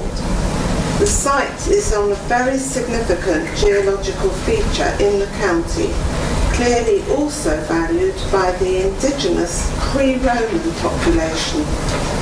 The archaeology not already destroyed would be very valuable. I believe this is already being further considered after more information being given to the who was it? I can't remember her name. No, it wasn't the officer, it's the heritage people. Archaeological people, that's the word I was looking for. Unlawful quarrying may well have put paid to much of this. The new roadway has taken place against the terms of the lease from the Secretary of State for Transport, being solely a track for agricultural vehicles to mitigate any damage to the Catesby Tunnel, and a civil action is likely. In fact, I have a letter here from the solicitors acting for the Secretary of State, and they make it very clear they're not at all happy. Let's read it. Yeah, here we are. Notwithstanding the above, to clarify, if the application is approved and the applicant commences uses of the property in accordance with the terms of the application, steps will be taken to terminate the tenancy, as this use of the property would be a contravention of its terms. And there's a lot more in that letter, and it is on the file, I believe. To cap it all, I am aware of 2 instances of intimidation, with fear of retribution making it impossible for those people to come forward. This is not a local authority to be comfortable with such a situation. It is believed that the disturbance residents are currently experiencing is but a foretaste of more to come. They are not able to plan family domestic arrangements in their own homes and gardens with confidence of quiet enjoyment. Can you imagine the implications of outside live, amplified and recorded music until 1 o'clock in the morning? And I would refer to you to the deregulation of regulated entertainment. And we have advice from Andrea Hill on that. One item which causes a wry smile is the car park for 130 vehicles to provide for up to 14,999 guests. I humbly request the committee to fully reconsider the application for refusal, bearing in mind the true implications and awaiting further archaeological advice and reports from the Environmental Health Officer and civil action from the Secretary of State. Thank you, Chairman. Thank you, Councillor Griffin. Councillor Guilford. Thank you, Chair, for allowing me to speak.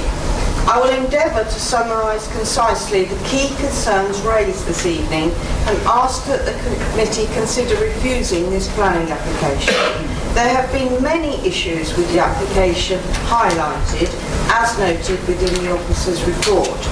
We heard earlier from the applicant speaker on the good work that he proposes to do with the charity functions he does, but also there's another side to this character in that the SWEPT analysis that was submitted after the planning officer's recommendations were issued. The main access route to the venue have been conducted on land owned by a third party without their knowledge or permission. The revised plans do not address any of the concerns raised. The planning appeal that was held at Long Furlong Farm stipulated that no below-ground development should take place without a programme of archaeological work. The officer's report confirms the opinion that there is potential for noise nuisance to arise in a rural setting that is significant. The EHO opinion is based on the assumption that the noise will come from the use of the barn, where noise is expected to be interior to the barn. So if the applicant intends to play amplified music outside of the barn, there will be significant nuisance. I haven't seen the interior of the barn till I saw the pictures this evening, but I don't think the music will be contained within those walls. To be clear, this is not just an application for a venue, but a festival site to accommodate 14,999 people. So yes, you can have functions with 250 people that don't cause a noise, but I think 14,999 will. To say that no significant highway issues have been identified is not correct. In addition, officers have advised the proposal would lead to a low to moderate degree of harm in relation to residential and local amenity. I think it all stems, I ask you to consider the way officers have attributed to how the applicant can support local business needs in the rural economy against this harm, and ask the planning committee to refuse this application on the basis the said benefit does not outweigh the harm of the application. To summarise, there is significant harm to recreational and local amenity, as well as quality of life from the proposed development. There will be substantial negative impact in relation to highways. The development, if permitted, will allow commercial development in open countryside, harm to the designated special landscape area, harm to the tranquility of the local environment, loss of amenity and adverse impact on neighbouring properties, harmful impact on the local community, adverse impact from late night music, adverse impact from late night people and vehicle movements, noise nuisance, damage to archaeology, public access and safety risks. I would ask that these material significant impacts are in conflict with the requirements of the Joint School Strategy, the saved policies of the DLP and the NPPF. I therefore ask that you consider refusing this application on the grounds as highlighted in the planning reasons earlier, and also that you consider implementing the conditions asked for by the parish representative earlier. If I now go to the listed comments I have, I note the farmhouse falls within a historic environment asset as clearly shown on Northamptonshire County Council's online mapping service. After viewing the before and after details, even I can see how the whole setting within the historic building has been totally changed by the works carried out and listed in this application. From my experience of sitting here, listening to listed building applications, I am sure the works carried out on this property would not have received listing building consent if they'd been applied for before commencing the work. The conservatories and cowshed added subsequent to the listing are dominant to the original listed building, both in floor area and on that they protrude beyond the original building to both front and rear. All works carried out within the curtilage of the listed building should be refused, as they further detract within the listed building curtilage from the original historic building. The result of all these works means that the listing building is now a small fraction of the site, being overpowered by the agricultural buildings on one side and the new extension on the other. These significant changes now make the historic building subservient to the new developments. I therefore ask the committee to refuse the listed planning application on the grounds the single-storey extension is in conflict, the conservatories and extensions to the front and rear are intrusive to the character of the property, and the cowshed resident annex is significant in footprint so as to dominate the plot. Thank you for listening to me. Thank you, Councillor Gilpin. Right, Councillor Frost. Thank you. On the expectation that officers will respond to comments made by the first speaker, can I defer to see what other members did? Yes, members. Councillor Mingward, you've got to say something? Thank you very much, Mr. Chairman. I have to admit I've read these reports with considerable concern, and I've listened to the comments from Councillors Griffin and Guildford with equal concern.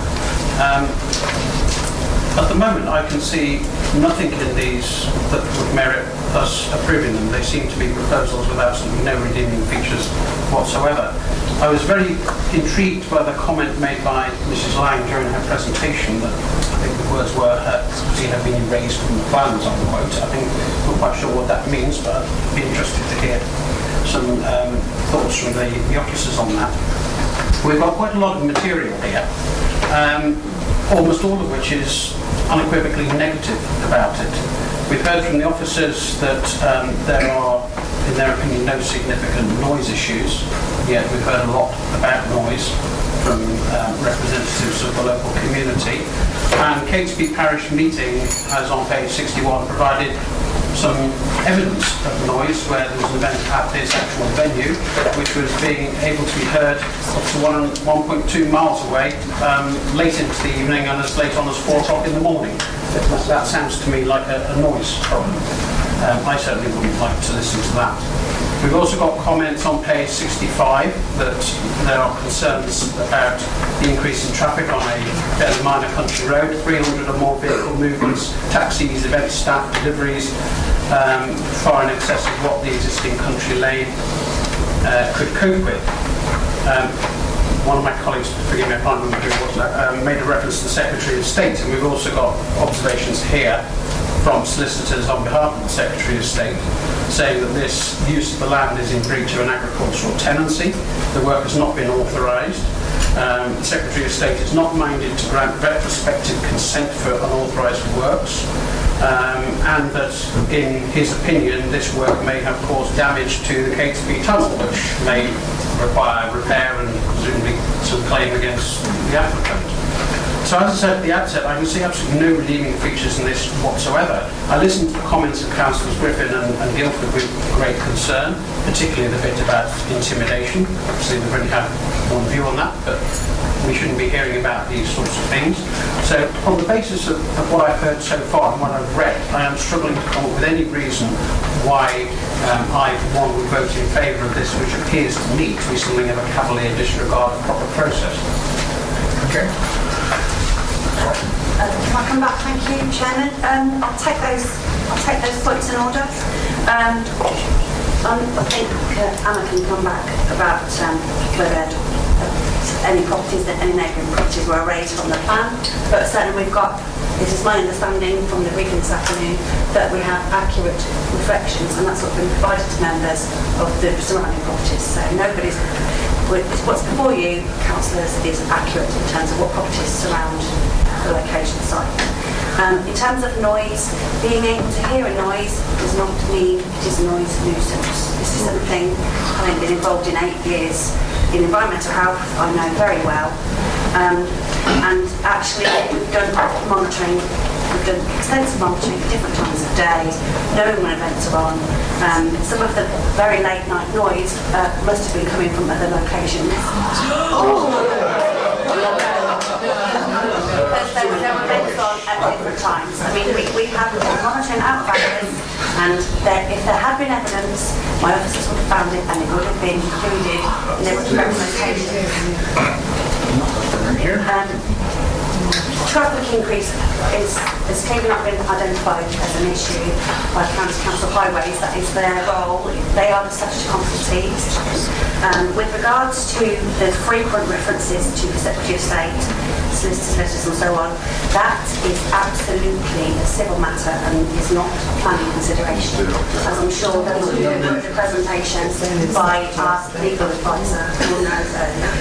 And I appreciate, because I've been bombarded with it in recent weeks, as I've been in licensing and planning and in environmental health, there has been a lot of complaints. A lot of people are very agitated about this proposal, but lots of complaints, we deal with them, but just because there's a volume of complaints, it does not mean that there is a material reason to refuse an application. We have to have evidence that we can rely on, and that based on what evidence there is, that is why planning officers have put recommendations forward. I know that is not a popular thing for me to say, but that is nevertheless the consolidated advice of your officers across different disciplines in the council.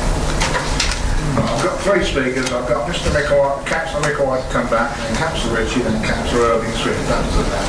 And you want to come in after that, and I want to come in as well. Okay. So Councillor Micklewhite. Thank you, Mr. Chairman. Just a brief response to that. I mean, as I understand it, and I don't know if it's possible to have the map up on the screen again, this is relatively open countryside with very few buildings. in the surroundings. I hear what the officer says about there being no evidence of noise. I also heard the reaction in the room, which is also evidence in itself, and presumably, I don't suppose anybody's suggesting Caseby Parish Media is making this up. I find that a little odd.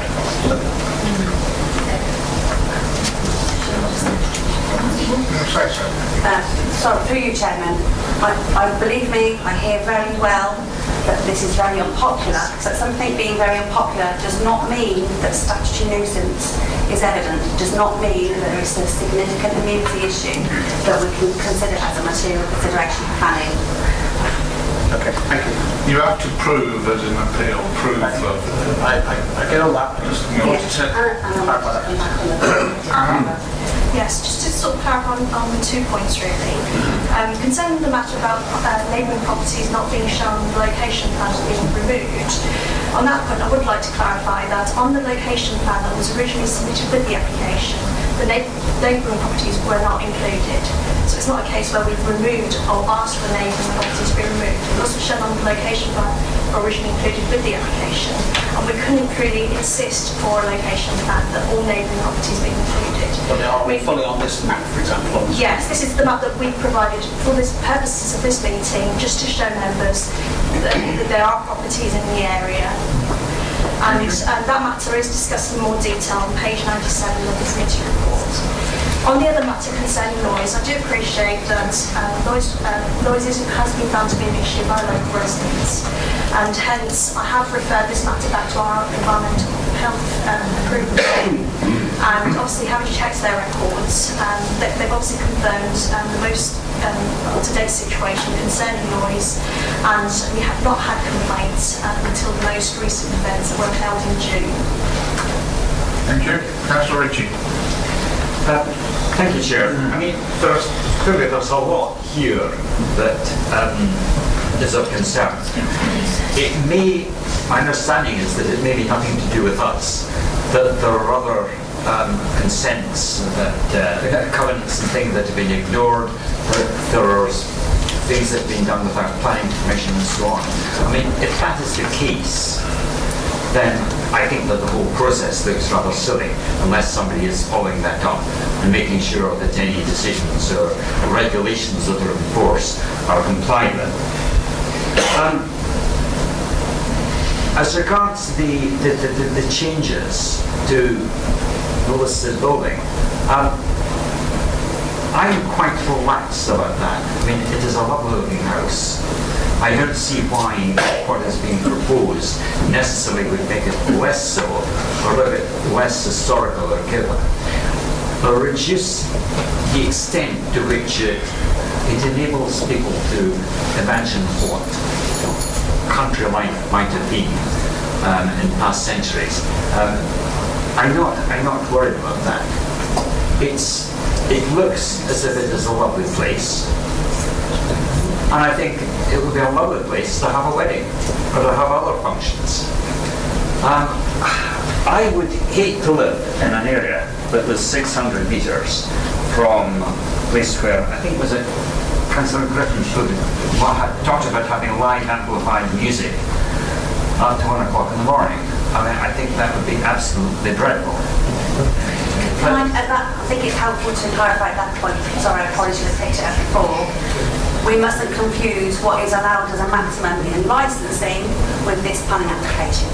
So that's, amplified music, we can deal with that through licensing, and we can deal with that if there are any breaches, if there is any nuisance for environmental health. Sure, but that isn't part of the planning application. Sure, there have been many applications that we have looked at in the past where we have imposed conditions that have required the monitoring of noise to make sure that noise does not rise above a certain level.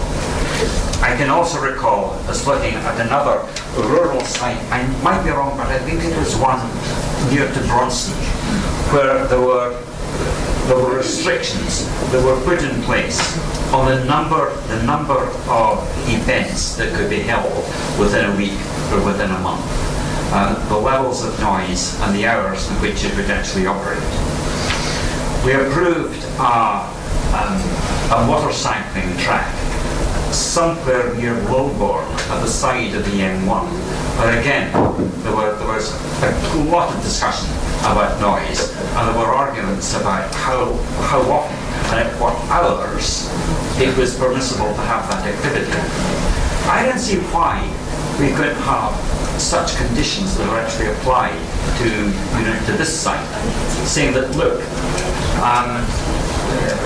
people have got to get married somewhere. I agree that if they're inside a hotel within a town, the noise doesn't get out so much.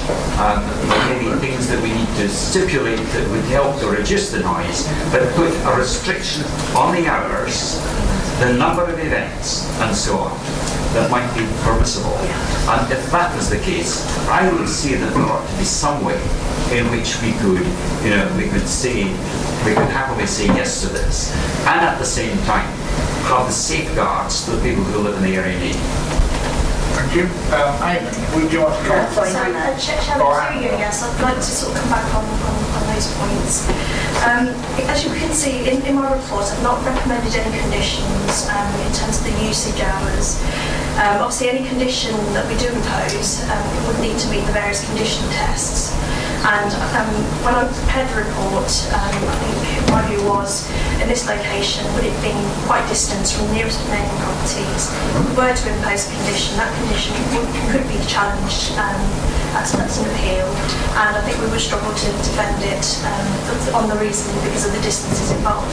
I mean, in this situation, I do understand local residents have concerns about noise, and obviously we do have other controls, statutory regimes that control noise.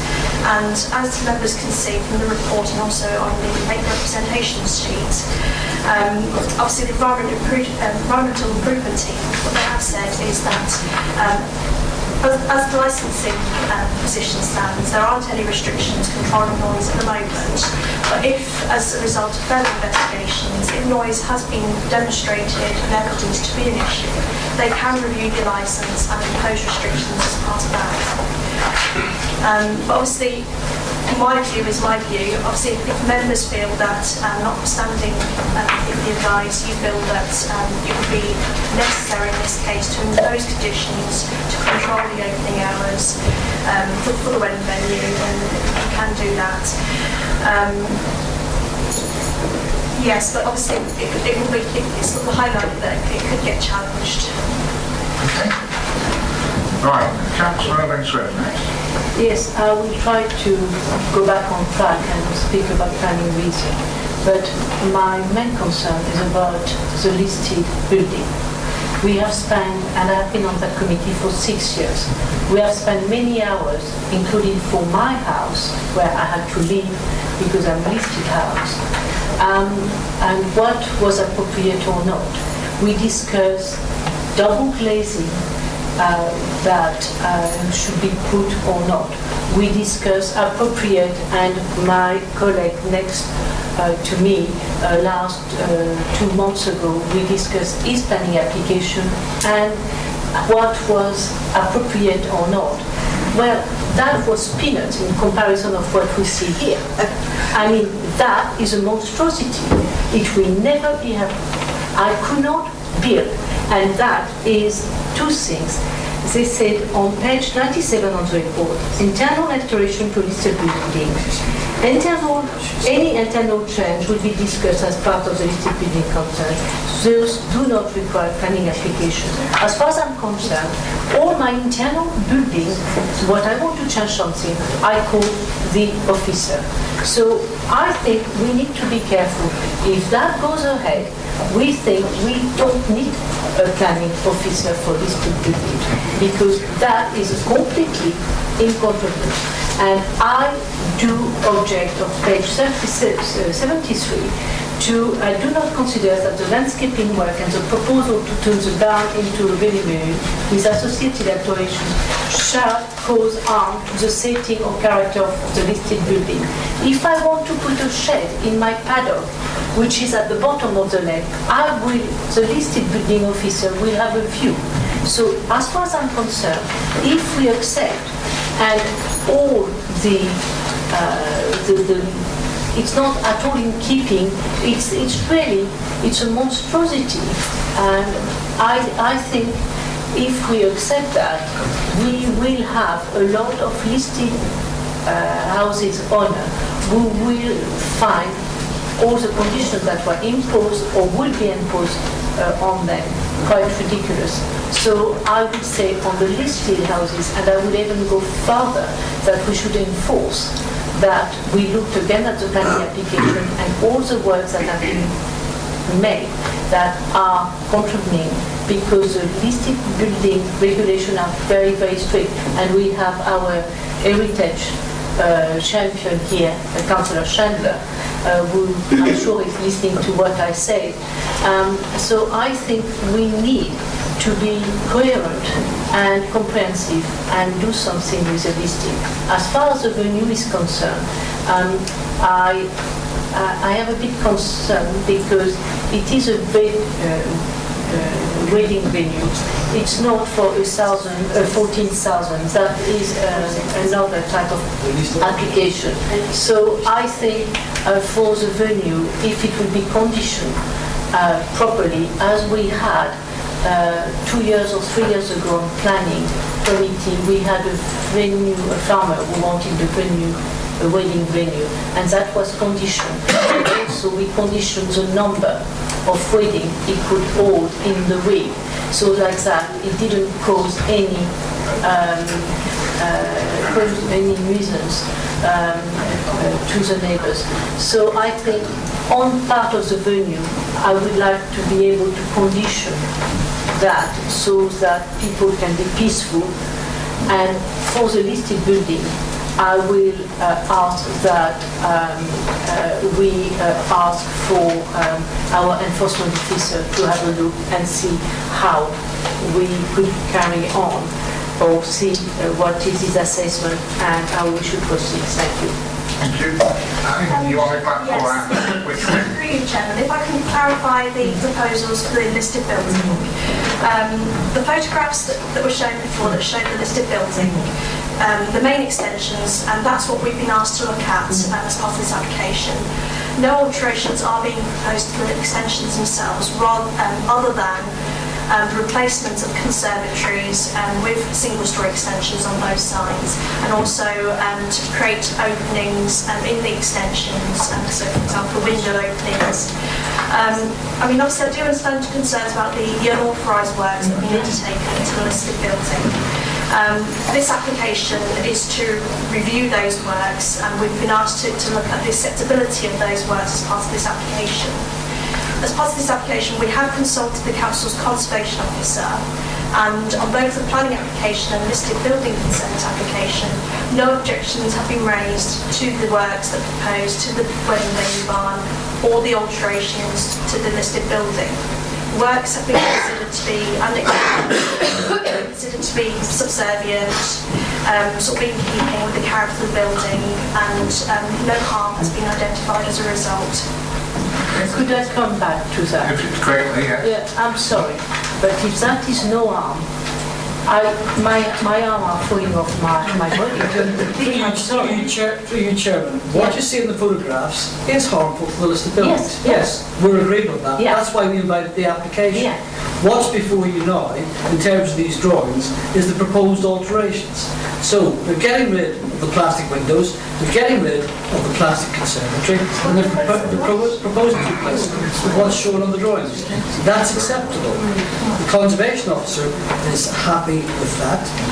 If after 3 years they haven't implemented what, assuming members granted us the building consent, then yes, we will be having to sit down here and consider whether or not to require them to implement what we have approved. We are acting reasonably and proportionately in respect of the unauthorised alterations to the building, and giving the applicant the opportunity to basically put right what has been put wrong on the building. So what you're being provided tonight is an opportunity to approve a scheme that actually is going to get rid of the bad stuff, as you see on the photographs, and replace it with good stuff as advised by your own Conservation Officer. Could I go back with the officer? Because when you look at the house, which is a typical Northamptonshire house, if you have the thing there. I think all the one is a conservatory and the back, that is extension. That is my understanding. I agree, and that's harmful. Yes. And we're looking to get rid of that. The proposed scheme is proposing to remove that and replace it with a lean-to, as shown on the drawings. No, because yes, that's what's proposed. The proposed is not the picture, the proposed is the drawing. What you see on the photograph is what is how the building has been altered. That is not what is before you tonight as far as the building application. But that is a drawing that is before us tonight. No, yeah, that's the drawing. And as you see, what's highlighted here is UPVC roof replaced with solid timber construction and grey slate tiles to match. And you'll see a stone wall to match existing. And then on the other one, so the plastic conservatory goes as part of the scheme. UPVC roof replaced there, UPVC and all the windows plastic windows are taken out as part of the scheme. But may I understand that also the extension with the arches, that is new? Correct. Yes, that is a modern. And that for me is closed out. Yeah. And that should not be allowed. Well, again, through you, Chairman, there you are in disagreement with your own conservation officer. You're entitled to come to a different view. If members judge that to be harmful to the setting of the building, then you're more than entitled to vote on that. And if it is refused, then clearly the council will need to put up a case as to why it's gone against the advice of its own conservation officer. In refusing this building consent. I'm going to move on to the next speaker now, Councillor Evans. So, Councillor Fox. Chairman, can I go up to Alan? In other words, can I go last? You don't want to go? No, I'm going to go, yeah, I can go last. In other words, right, Councillor James. Thank you. Thank you, Chair. I've got a bit of difficulty with this application because I have great sympathy with those here tonight who objected to this application. But quite honestly, I can't find a single planning ground on which to oppose it. And it is very difficult, and even if I could, the fact is that an activity could carry on for 28 days a year, even if I'm wrong, without planning permission anyway. So I would find, I'm struggling there. But I can comment on a couple of issues, 2 or 3. One is the issue of noise.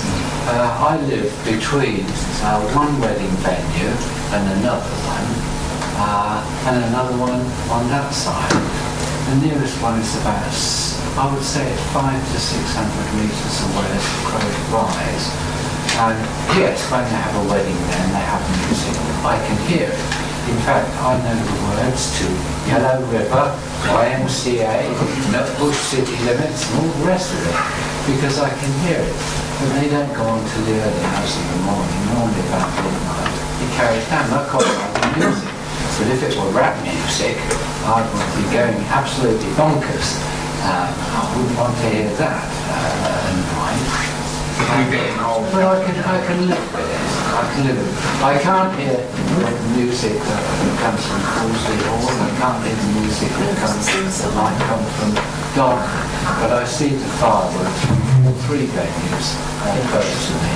And I don't like fireworks anyway, so I'm not a good judge except on my business. But I do see those. Fireworks don't seem to have much effect on farm livestock. They certainly do on horses.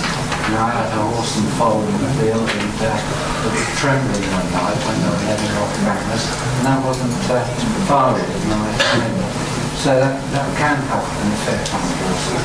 Which brings me to the next thing while on the subject of horses. Are any bridleways affected by this development in respect of traffic to and from the centre?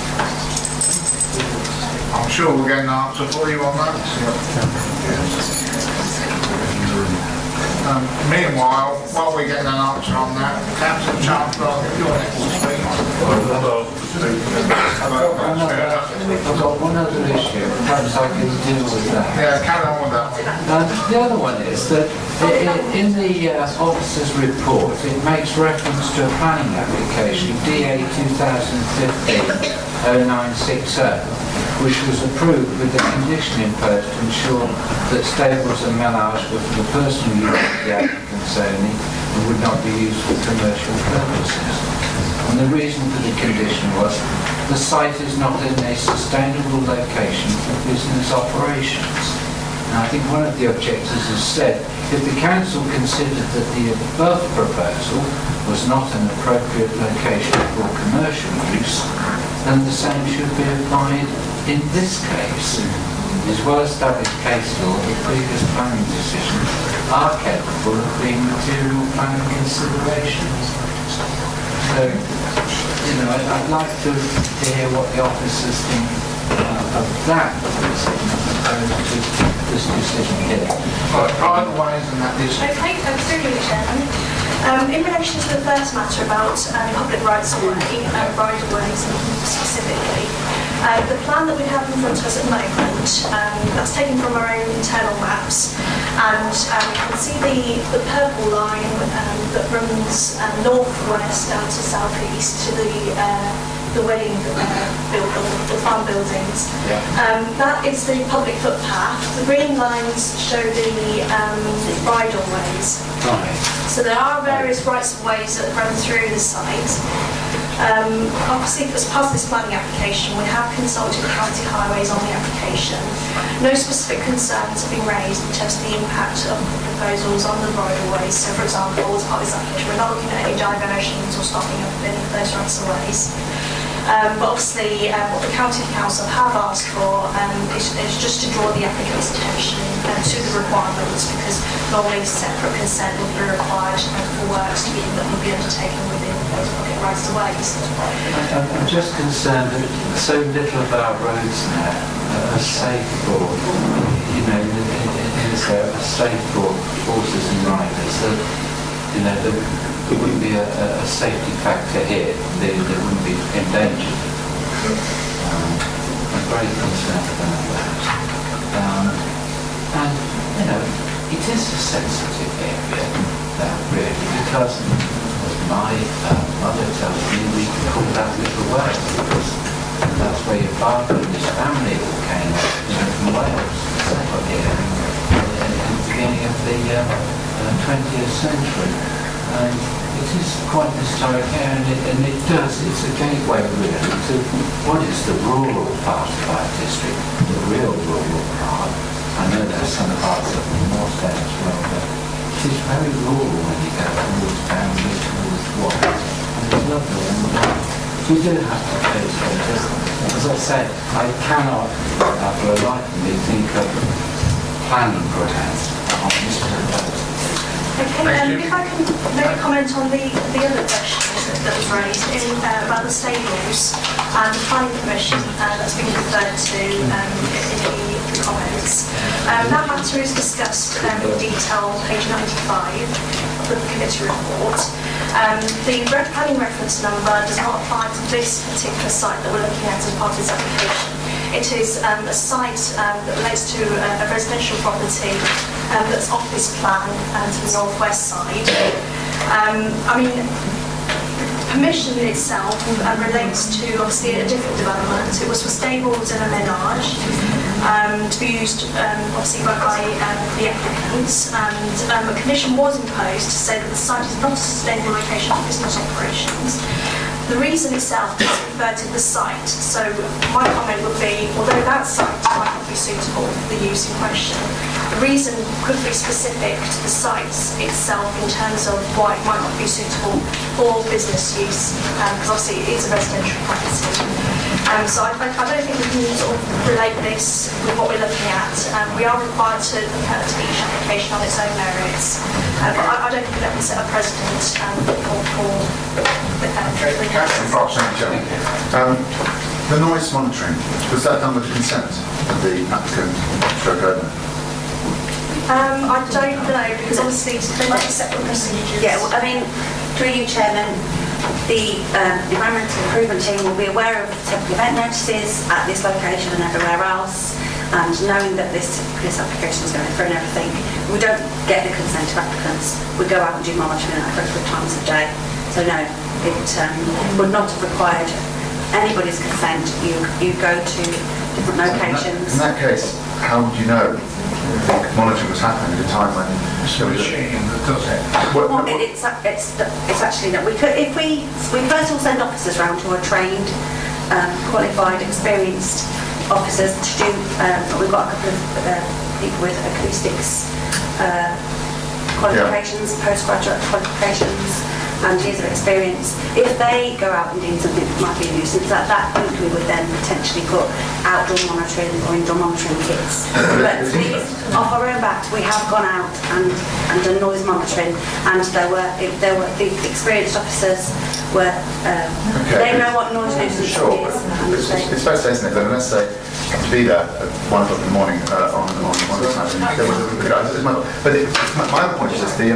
my officers have been out at 1 o'clock in the morning, 2 o'clock in the morning, 4 a.m. At different locations. I'm sorry, but you're not allowed to speak. How would you like to put Just to provide everyone with some clarity, we do not have a 24-hour call-out system, but my officers, when sensitive sites are identified, we can by arrangement, and we do, and we've got lots of case files with evidence of this, we do monitoring any time of the day according to what's required. Okay, so on the subject of evidence, I suppose, what we as members have to weigh up is whether what you just described, we have to set that against what I would regard as evidence, because we've received emails, haven't we, detailing exactly what's been happening. We've been told not only the type of disturbance, but we've received notice of the actual songs that are being sung, in fact the lyrics that are being played at exact times of night. So I personally would regard that as evidence, but whereas earlier it was said that you received no evidence. I mean, in what sense isn't that evidence? Through you, Chairman, as I said earlier, hearing a song, knowing what song it is and knowing the lyrics, I know that people may be sensitive about this because they're used to it everywhere being silent to that in the evening, but hearing something does not constitute statutory noise nuisance or any other kind of antisocial behaviour that the council can necessarily take action against. And that is the test which we have to do. But it is evidence, isn't it? It is a type of evidence. It's not evidence we can act on in terms of statutory noise nuisance, and therefore it won't be taken into account for licensing and can't be taken into account for planning either. Okay, and then the other question about the retrospective nature of the application. It's said to be partly retrospective. I can see that statement is, or could be done as true. Is it also true that you could also describe it as more or less entirely retrospective? I mean, it is nearly all retrospective. I mean, it's not partly, it's nearly all. Well, for you, Chairman, the improvements to the barn, to take away some of the things that many years ago to UPVC, that wouldn't be retrospective. They are the modern conservatory and all that, that's still there. So it is, as described, partially retrospective. There are elements that haven't been completed, but from the photos, I think a lot of the works have been carried out, and I think the photos do show a realistic picture of what we've been asked to assess. Which is the track and the...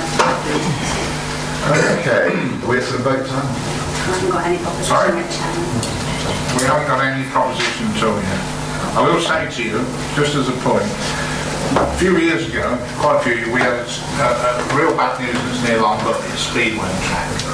And to local people living there, it was horrible. It took a few years to resolve. Environmental health stopped it in the end. But it was done via equipment being left in the projector's house, listening to it at all different times of the night and during the morning, and whenever it was taking place, there was a recording. The noise is measured in decibels.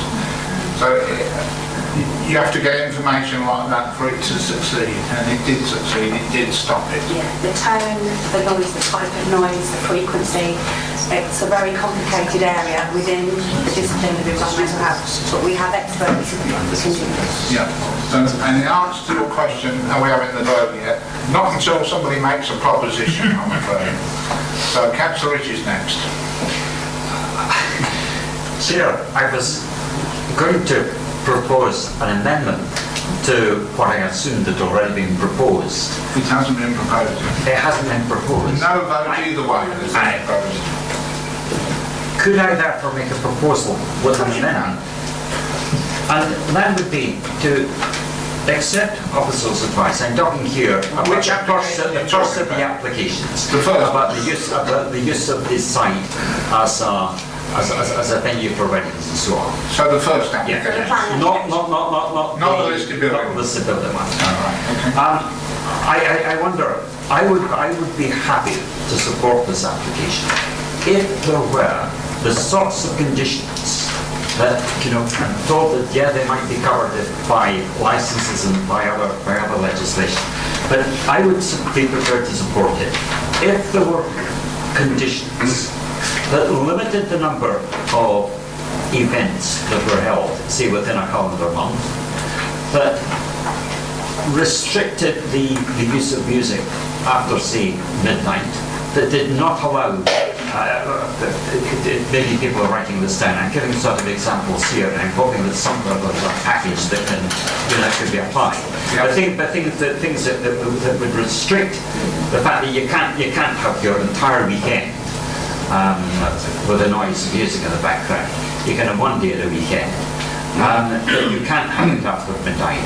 That you can't have fireworks other than perhaps in the first week of November. That you can't have amplified music that is outside, at least after an early time in the evening. And I think that with these sort of restrictions in place,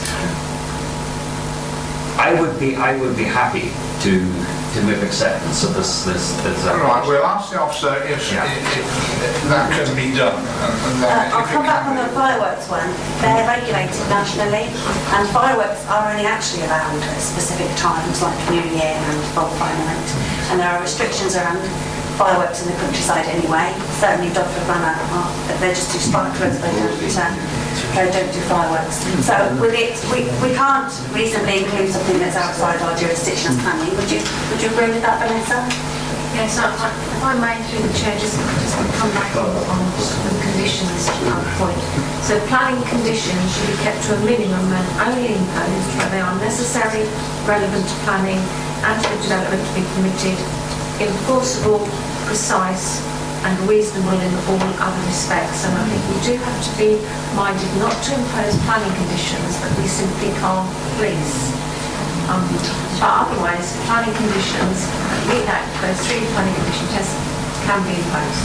Well, you've heard what the potential proposer is saying. It's like a condition that no music after midnight.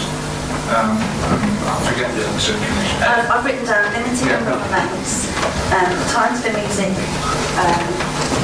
to maximum time, and then limits in terms of not being a whole weekend of music. Yes. Right. Do you consider... And also inside as well, sorry. I'm sorry to interrupt, but it was also... I'm sorry you can't interrupt. Do you consider legally that's possible to do or not? Or it's reasonable to do?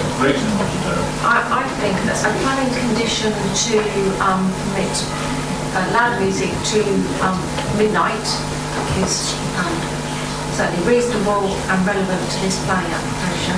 That's okay, right. What was the next one, please?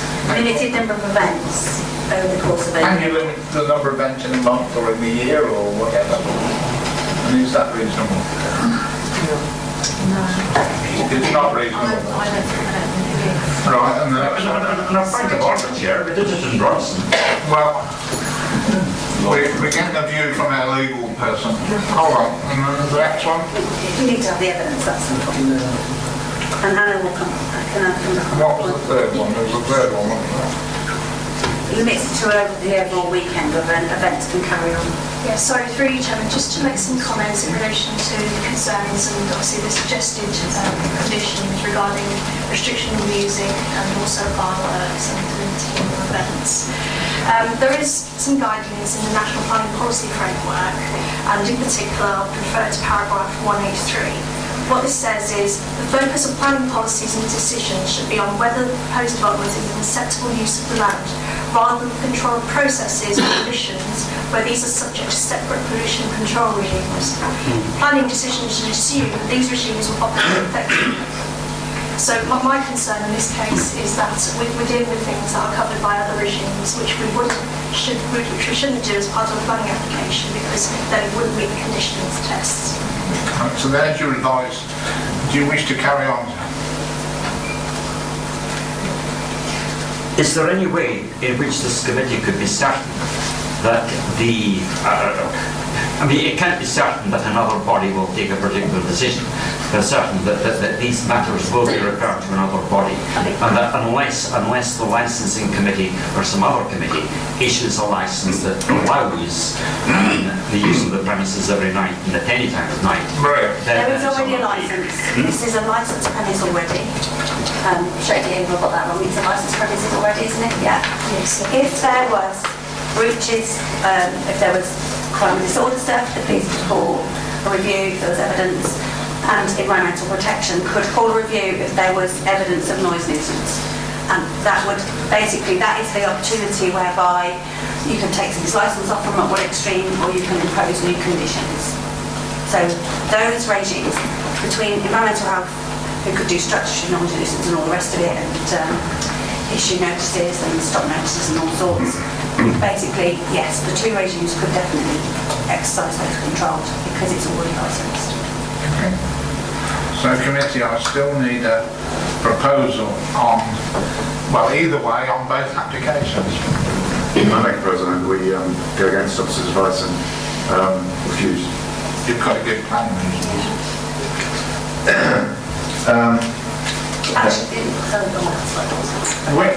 You're talking about the first application, aren't you? Yeah, I mean, I'll touch on the second one anyway. I mean, in the conclusion it says it's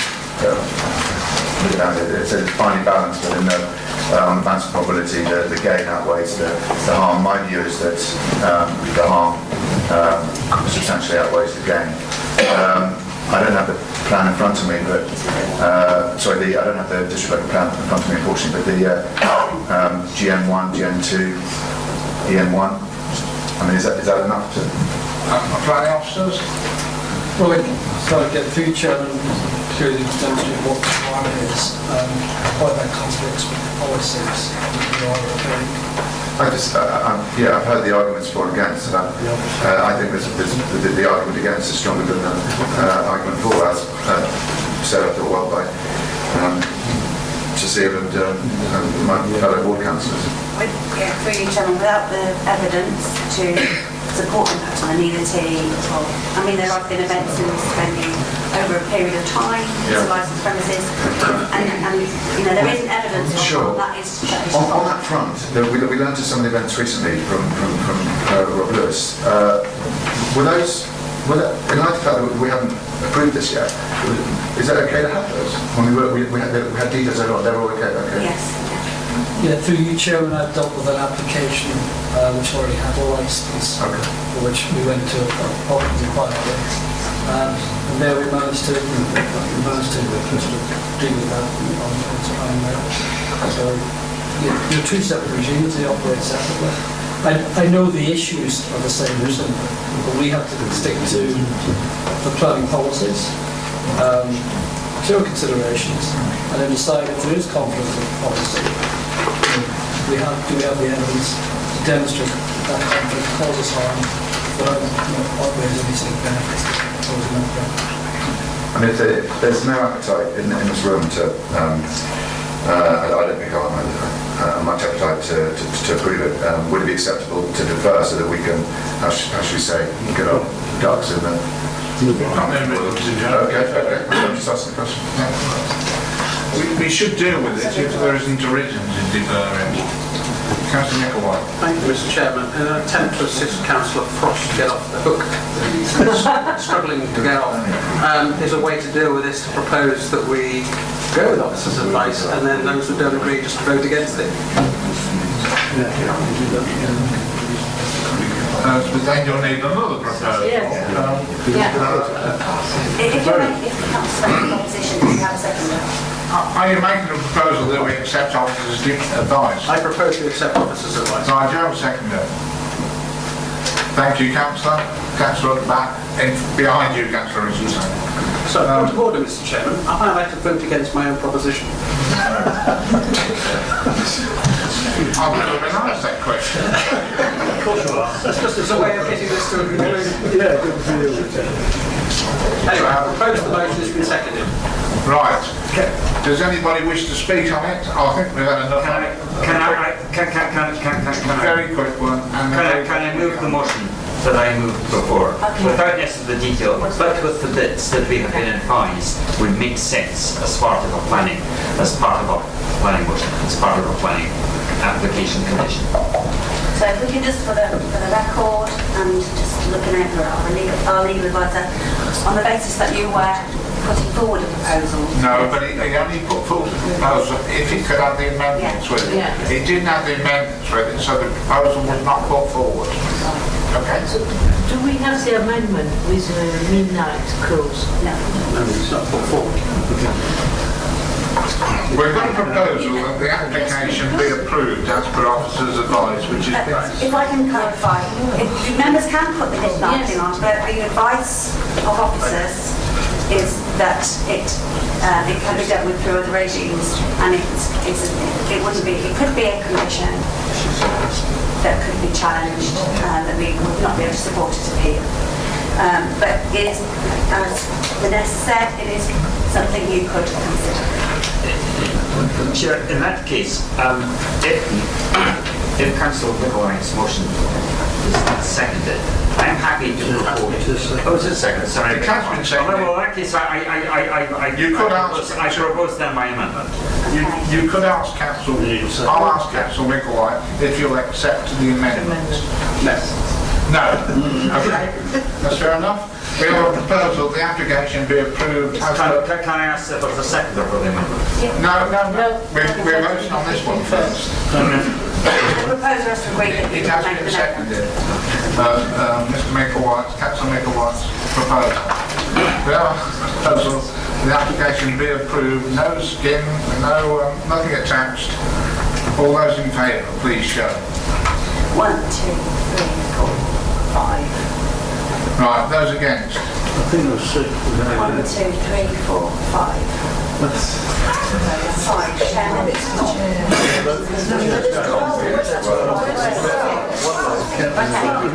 Can we please do that again? On a point of order, I'm not sure that you are procedurally correct. Whether or not the proposer is willing to set an amendment. If an amendment is moved, it is then a question for whether the meeting accepts the amendment. Through you, Chairman, not the thing. it's only you could make an amended proposal and then that would be seconded. But as there was already a proposal that was seconded, and the proposer didn't agree your amendment, we are absolutely procedurally correct, Councillor. Yes, we are correct. I will respond to you that, but on that for later, but I'm quite sure that you're quite wrong, and it is not the process that has been used within council meetings, or indeed... Can I say something to you? I said the same thing to you about 20 years ago. Exactly the same to you when Simon Bowley... You didn't say anything to me 20 years ago. That sat here as an officer, and I said, you're wrong. And he said, no, Councillor, you're wrong. And he proved to me I made exactly the same point as you made, because I did exactly the same thing. And he proved to me that I was wrong. So I'm sorry. Chair, you can take the vote again, Alex. Take the vote again. Right, those in favour of the proposal to support the application, officers advised, please. Please put your hands up. 1, 2, 3, 4, 5. Right, those against. 1, 2, 3, 4, 5. So that is with you, Chairman. No. 5, 4, 5 against. So that's It's 5-5, and I haven't voted on the first time. Yes. So who abstained? Who abstained? I'm abstaining. Obvious. Sorry, who abstained? Councillor Wesley left the room, left the meeting. There's only 11 of us. So there's 10 of you. That's 5-5, right? No. After hearing the debate, I would rather defer my casting vote, and I would rather listen to the amendment that Councillor Rich is making with the 12 o'clock to see what the support is for that. I think to do that, Chairman, that would be that you are a no. No, I'm not going to vote. I'm going to abstain, so it's 5-5. I don't think that's how it works. Well, I'm going to do so. Your casting vote has to be As far as I'm concerned, I'm going to vote for the application to take place, but I would rather it take place with a 12 o'clock limit on it. Okay? Yeah. That's my personal view. In which case, Chairman, then you're refusing this one, because we do have to have a decision, we can't have a...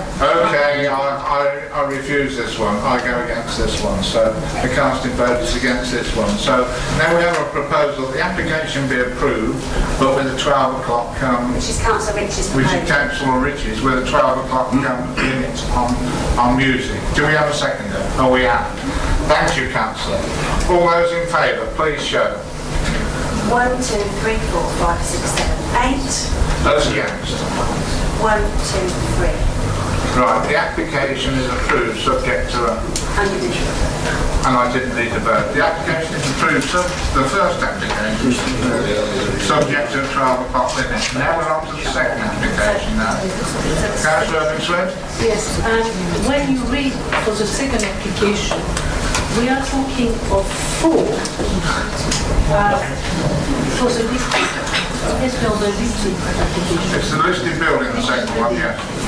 When you read the application, and I understand our officer had a terrible, because she tried to regularize some things that went since 1999. So it's not that easy, and she wants to have something that is more coherent. So I will withdraw few of my comments, because normally with the officer she has been always fair with me. But my view is that we are talking about 4 different buildings, so that has caused harm. And I am sorry, but I disagree fundamentally with the officer when she says that on the listed building it hasn't caused any harm to the listed building. I do agree for the window, that would be an improvement. I do agree for the removal of the conservatory, but I really disagree for the 2 extension, especially the barn conversion, which will not. I have a house that is 18th century, a bit similar to that, and we will not have the building attached to the house. It will be a separation. So that is my view. Planners, do we have to decide on the listed building part of or can we decide on 3/4 of it's okay if we don't accept a quarter? Unfortunately not. We do have, you can't make some decisions. No, so it has to be the whole lot. All of the works. I mean, just to get clarification, I mean, which elements of the works are you not happy with? So it's all of the extensions. Well, the thing is, normally, due to These are the proposed plans, yeah? Yes. But when you have a listed house, you have a different regime. And it's not because you like it or you dislike it. It's when you look at that, the listed building stopped at 1/3 of the listed building stopped at the ridge, and maybe the back was maybe built the first little bit, but not up to the second level. So basically the listed building was originally, I don't have the listed in front of me, the farmhouse. All the sides have been cobbled together and make it part of the house.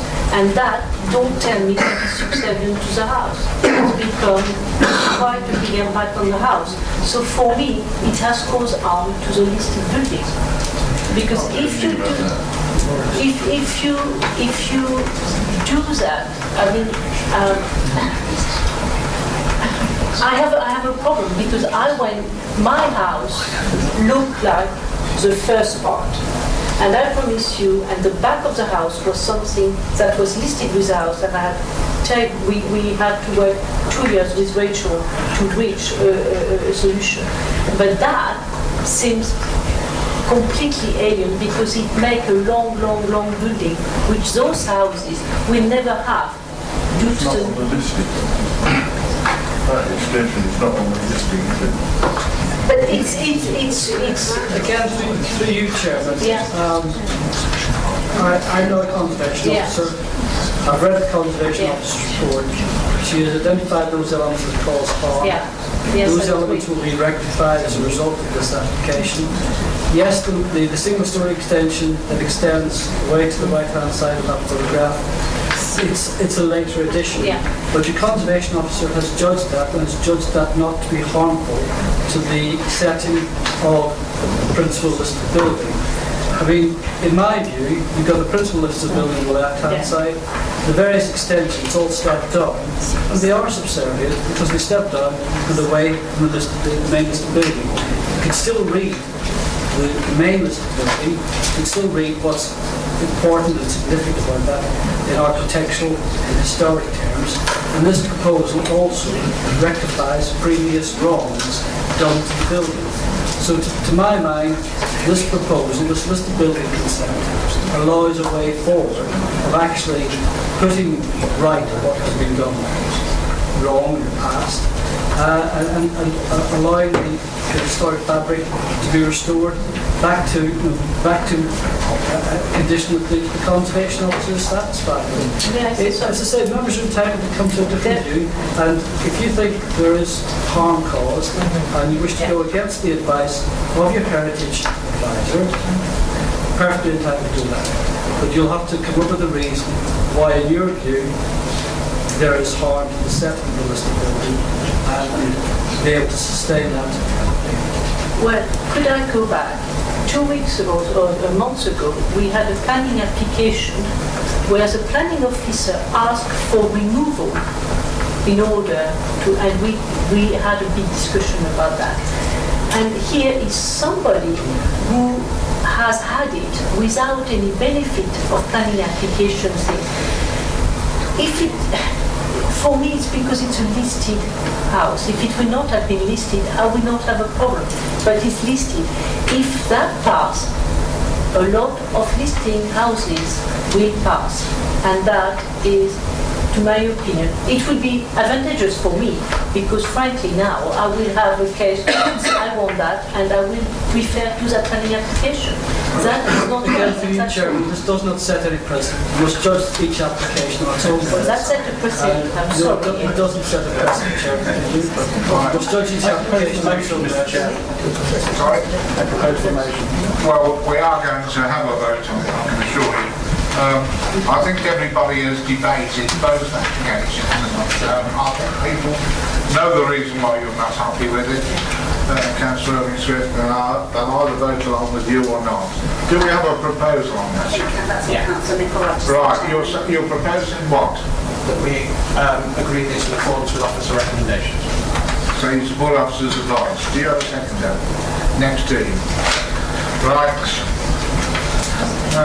We have a proposal which has been seconded that officers' advice be supported. All those in favour, please show.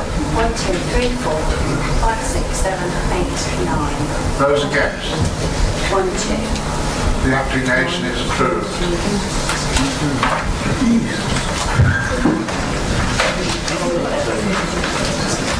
I'm aware that there's a lot of people here from Catesby, so if you wish to leave now, we'll have a short 5-minute break. In Church Brampton 0266.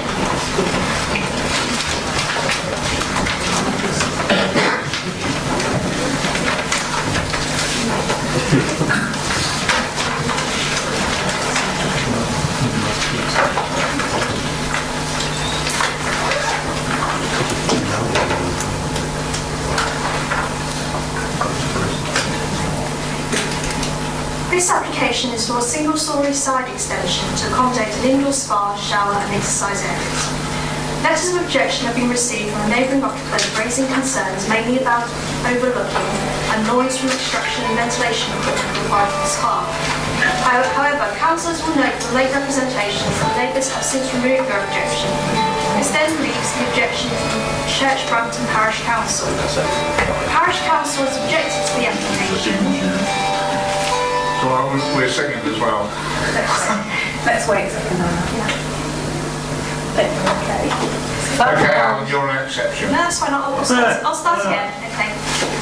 This application is for a single-storey side extension to accommodate an indoor spa, shower and exercise areas.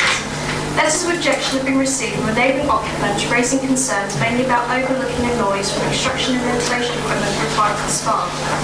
However, councillors will note from late representations that the neighbours have since removed their objection. This then leaves the objection from Church Brampton Parish Council.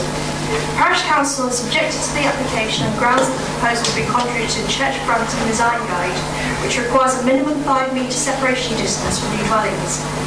However, the purpose of the design guide is to conserve the appearance of the area, and as the proposed extension would be mostly concealed away by the existing garage and would not be positioned any closer to the boundary than the garage, there would be no more visual impact from this proposal on character and appearance of the area. Therefore, it is recommended that the application be approved subject to conditions, and the council's attention are drawn to the late representations where there is an amendment to condition number 2. Thank you, Chairman. Thank you. We have one speaker, Mr. Howard, as the agent.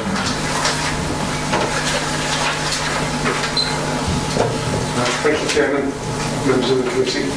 My name is Andrew Howard and I'm the agent for this application. I understand this application was before you tonight solely to an objection raised by the Parish Council on the grounds that the proposal is contrary to the special planning guidance for Church Brampton. I attended the Parish Council meeting where this objection was raised. It was attended by 3 councillors. I don't know how many were needed for a quorum, but I don't believe 2 or 3 persons can provide a consensus. This is a guidance document that states new residential development proposals must take into account the following guidelines: plot widths, new dwelling details, landscape proposals, demolition and garden sizes. There's nothing about domestic extensions. The document was developed over concerns that piecemeal development was changing the visible character of the area, with the subdivision of plots increasing the apparent density of the area. I believe the SPG was intended to regulate new build developments. However, I believe in the spirit of the SPG, which is to maintain the ambiance, setting and character of the area. This proposal is single-storey, wholly concealed behind existing buildings and not visible from any public vista, and therefore complies with the spirit and intention of the SPG. The Parish Council claim they're consistent in their application of the SPG to planning applications. This is debatable as the neighbours have just completed their extensions within 5 metres of the boundary that went through the Parish Council meeting uncontested. This application complies in all respects with this council's planning requirements, and urge everybody to approve it, please. Thank you, sir. No local member here. Members. Councillor Irving Swift and Councillor Robertson. I think with what we hear, and the parish is not there to oppose, and no neighbour has come to speak against that proposal, I would go with officer advice. Thank you. I'll second that, Chair. Thank you. I was a county councillor for years, and with anything that ever encroached a neighbour's garden, mostly new build, they used to object because of the special, and they were consistent with it. I don't know about the neighbour or we're talking about, but I seem to be knowing it either. Right, nobody else wish to contribute? All those in favour of approving the application, please show. Unanimous. We have 10. So nobody's against. The application is approved. They are. You've got a quick one, sir. After contention issue.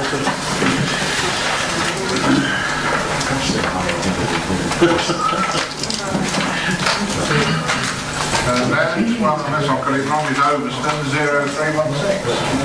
What? 305. 305. Fair right. Yeah, very fine.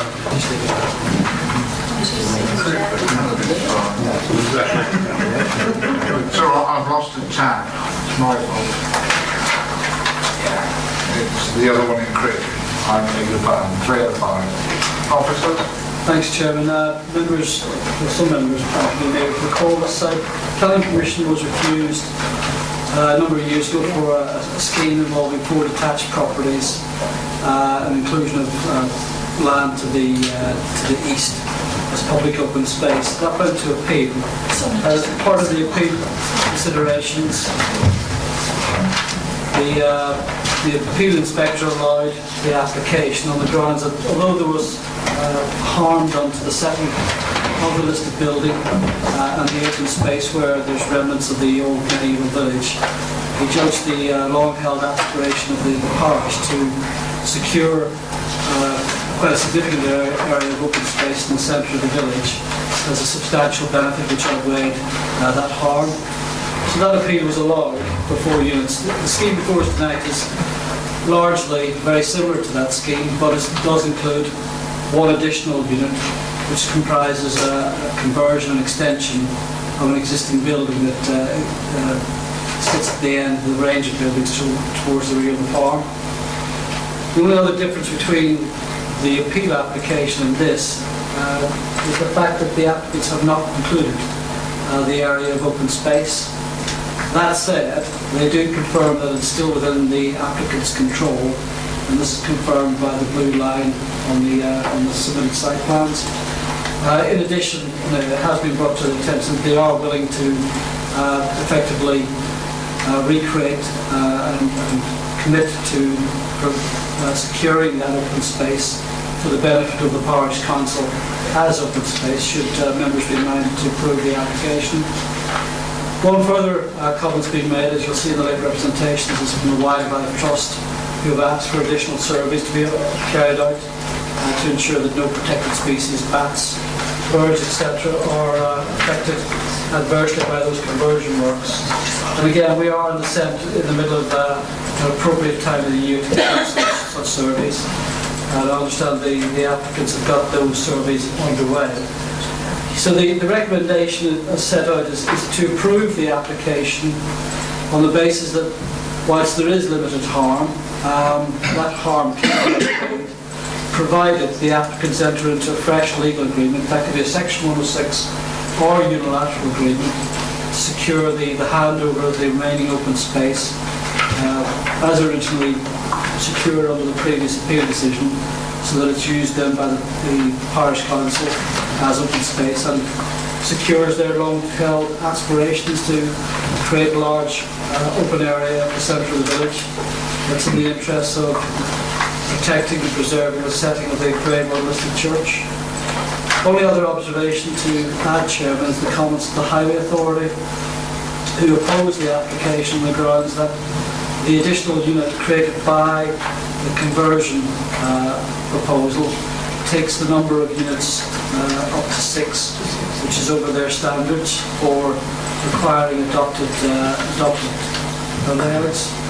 Our view is that whilst that may be the case, the net increase of 1 additional unit would be insufficient to warrant refusing the application on those grounds alone. And bearing in mind the securing the public benefit of the open space, in our view, that would outweigh any potential harm caused by 1 additional unit served off that particular access. Thanks, Chairman. Thank you, Aaron. 2 speakers. Ms. Jameson from the Parish Council. Good evening, everybody. Chairman and members of the committee, I'm Jill Jameson from Crick Parish Council. As has already been outlined by the planning officer, planning approval was initially given on appeal for the 4 houses in 2016. The inspector's decision was tipped in favour of approval because a large area of land was to be given to the parish and become the public open space. The application site for this latest submission does not include this area and is therefore not tied to the latest planning application. I understand that the developers have given assurances that the land will be given to the village, and I am here to ask that you ensure that the planning approval is only given providing that is the case. My further comment would be that we have a close boarded fence was erected and poplar trees planted some years ago along the footpath running from Oak Lane Gate towards the school. Both the fence and the trees, which have grown considerably, severely restrict the important views from Oak Lane towards the church from this footpath.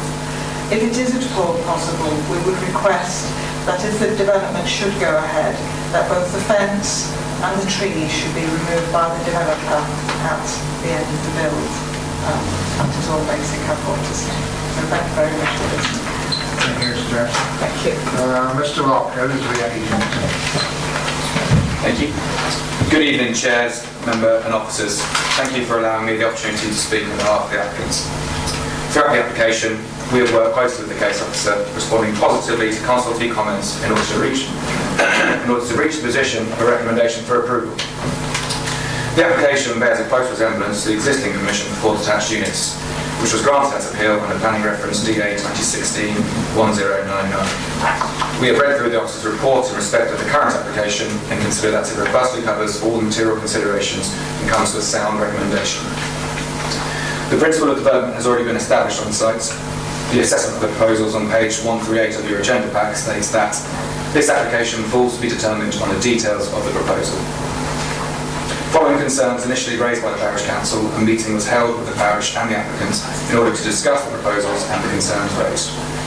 During the meeting, the applicant was able to confirm that the anticipated timetable for delivering the site, as well as agreeing to put in place improved security measures in the interim. Following the meeting, the parish had confirmed that subject to a unilateral undertaking being signed prior to the planning committee, the Parish Council would not attend the committee to speak against the proposed development.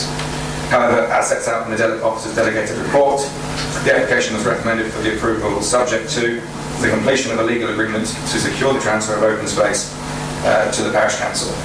There is therefore no requirement for a legal agreement to be signed prior to committee.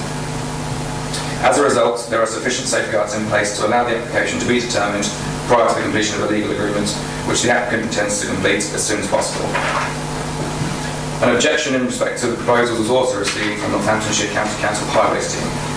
The local highways authority had not previously raised any objections in respect to the existing permission for the site, subject to alterations of the existing access to improve pedestrian visibility. So the proposed scheme has incorporated the necessary alterations to the access in accordance with the existing permission. Crucially, the officer's report for this application states that the proposed access arrangements would not result in a significant hazard to pedestrian or highway safety sufficient to warrant a refusal. Therefore, the proposed highway arrangements are acceptable. In summary, the development clearly meets the definition of sustainable development. There are no identified technical breaches of policy, and the details of the proposal have been judged to be acceptable. As such, there are no significant and demonstrable adverse impacts which would warrant not approving planning permission for the proposal, which complies with local plan policies and the NPPA. Therefore, we would support the officer's assessment of the application and its recommendation to approve, and trust that this would be endorsed by the committee. Thank you. Thank you, sir. So we've got 2 local members here. Presumably it's ladies first, is it? I don't mind, Chair. I don't mind. Okay. You're going first, Councillor Allen. Thank you, Chairman. Well, committee, this has been a very problematical application. It's rather a shame that having won their appeal, they come back with a revised application. All I can say to you is I'm here to support the views of the Parish Council. You've read the Parish Council comments in your papers, and you've heard the Chairman of the Parish Council this evening.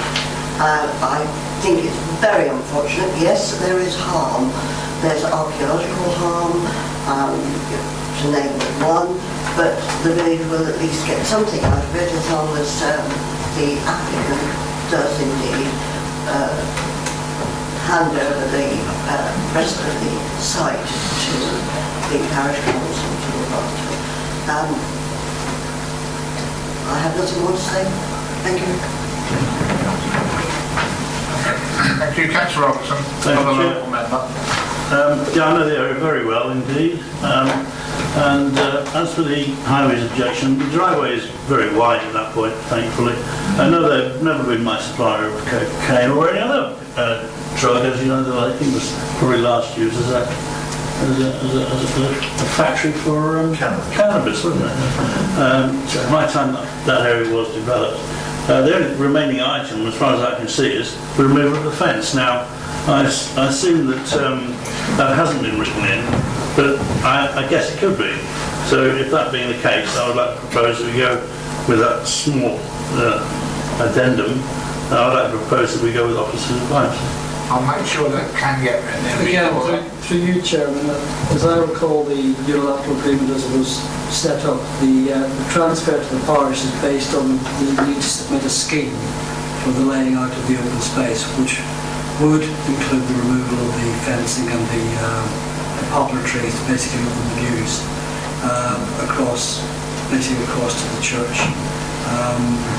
So, from recollection, the matter is dealt with within that unilateral. We'll take on board the point. Through you, Chairman, if I might also confirm, just so everyone's clear, that we're recommending approval subject to a legal agreement regarding the blue area. Okay. Again, further to that, Chairman, there are two items. There's one, the permission will only be issued, I say only be issued, on the basis that we have a satisfactory legal agreement to secure the open space and the completion of the ecology service. And if you read on D, if neither of those are completed, we're asking for delegated permission to refuse the application on the grounds that the harm is not outweighed by any benefit because we don't have the agreement or the ecology service in place. Well, we've got a proposal on the application being approved. I want to Councillor Longley's put his arm up to speak, so I'm going to cast you as a seconder. Yeah, I'd second that on the basis, the threefold, I guess. The first is the legal agreement is signed and sealed. The archaeological and environmental issues are resolved, and the site is laid out in accordance with the requirement of the parish council that the fence and the parish council agreed the final including the removal of the fence, and on the basis of those three conditions, I'm very pleased to second it. Thank you, Councillor Dobbs. Yeah, I think I just agree with everything that Councillor Longley has just said. I'm just intrigued that we're going on about this legal condition and so on, and yet there is nothing written down in the conditions, which sort of surprises me. Why is that, and should we actually have seen some words written in there to that effect? He's saying that the councillor is saying there's no law to say there is a legal condition. I think point A in the recommendation is the completion of section 106 legal agreement to secure the transfer of the open space to the east of the application site, outlined in blue on the submitted application drawings, to the parish council as retention and perpetuity as public open space.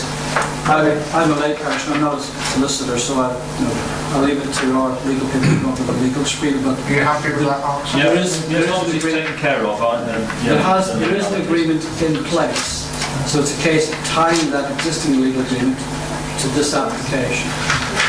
Okay, Councillor Curran. Thank you, Chair. It's just a question. I've just got a slight bit of concern about the NCC saying that they don't agree. Now, we can override that, that's fine. I'm just wondering, will that cause any problems with them adopting the road and things later on? Well, are they like to say we're not going to adopt it? Again, the matter, through you, Chairman, the matter for adoption is a matter for the developer. If they want to offer the land for adoption, the county council can only adopt it if it's to a certain standard. It's not to a certain standard, they want to adopt it. We have approved applications in the past, and indeed the understood application that you approved tonight. That's what I was going to just say. Would not be to adopted standard. So it's really a matter for the developer. Clearly the implications of adoption in terms of this site would be you would have a much wider access, much bigger turning areas, but potentially greater harm to the listed buildings and the undesignated archaeological aspects. So that's something to weigh in the balance. And what we say is, well, this is an existing farmyard. It already has permission for 4 dwellings. There is quite a large house there. All of those are served off the existing access. So one additional unit, does that tip the balance? We say Probably not when you consider the No, other. I agree with what you're saying. I don't have a problem with it. I'm just wondering for the future. So because we mentioned it specifically in the Overston one about putting it in section 106, maybe they should perhaps think about that for this, because you don't want the development to be left within an allotted road or something. I'm just foreseeing problems further I mean, down. this would be a private road, but it works in all respects in terms of parking provision, turning provision, and indeed from recollection, they satisfied the Highway Authority, and certainly for the 4-unit scheme, and demonstrated that that access road can accommodate a refuse vehicle to turn and leave the site. So those matters remain the same, as I understand. Okay, I've got to ask the committee now, do you wish to continue or do you want to break? It's 9:15, the rules say. Continue. So you carry on, there's only 2 more afterwards. Okay. Chairman, if I may ask a question, what was the purpose of that unsightly huge fence? Was it for security or crime prevention? Doesn't really matter if the parish council don't want and they get rid of it. I mean, Your Chairman, I think it was just directed legally to do so by the owner.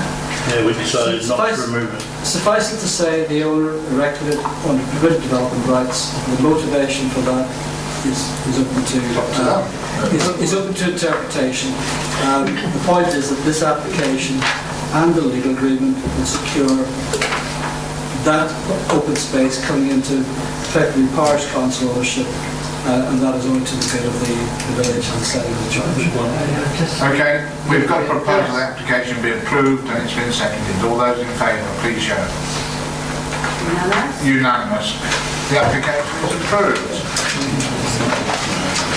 The next application is on 0316,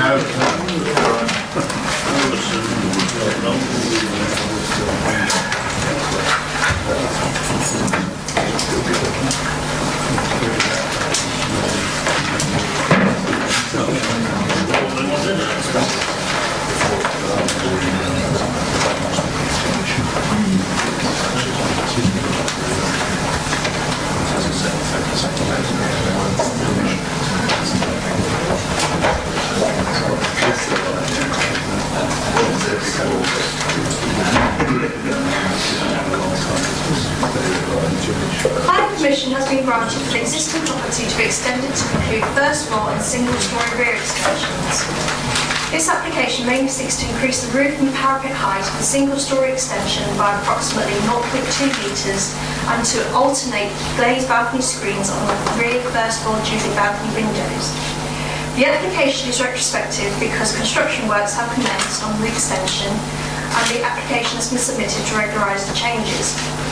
Objections have been received on the basis that the proposal has negative impacts on neighbour amenity, including overbearing, loss of light and loss of privacy.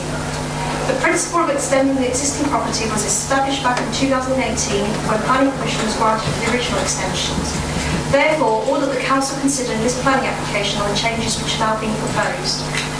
The proposed single-storey rear extension is visible from the orangery-style extension of the neighbouring property at number 69 Sarwell Road. But as the extension has a flat roof design, is single stories in height, and as the neighbours have a number of glazed openings serving that room, the harm is considered insufficient to justify loss of amenity or refusal of the application. Since issuing the labour representations, the neighbouring occupier has provided photographs to suggest that the height of the constructed single-storey extension is 3.45 metres and not 3.35 metres.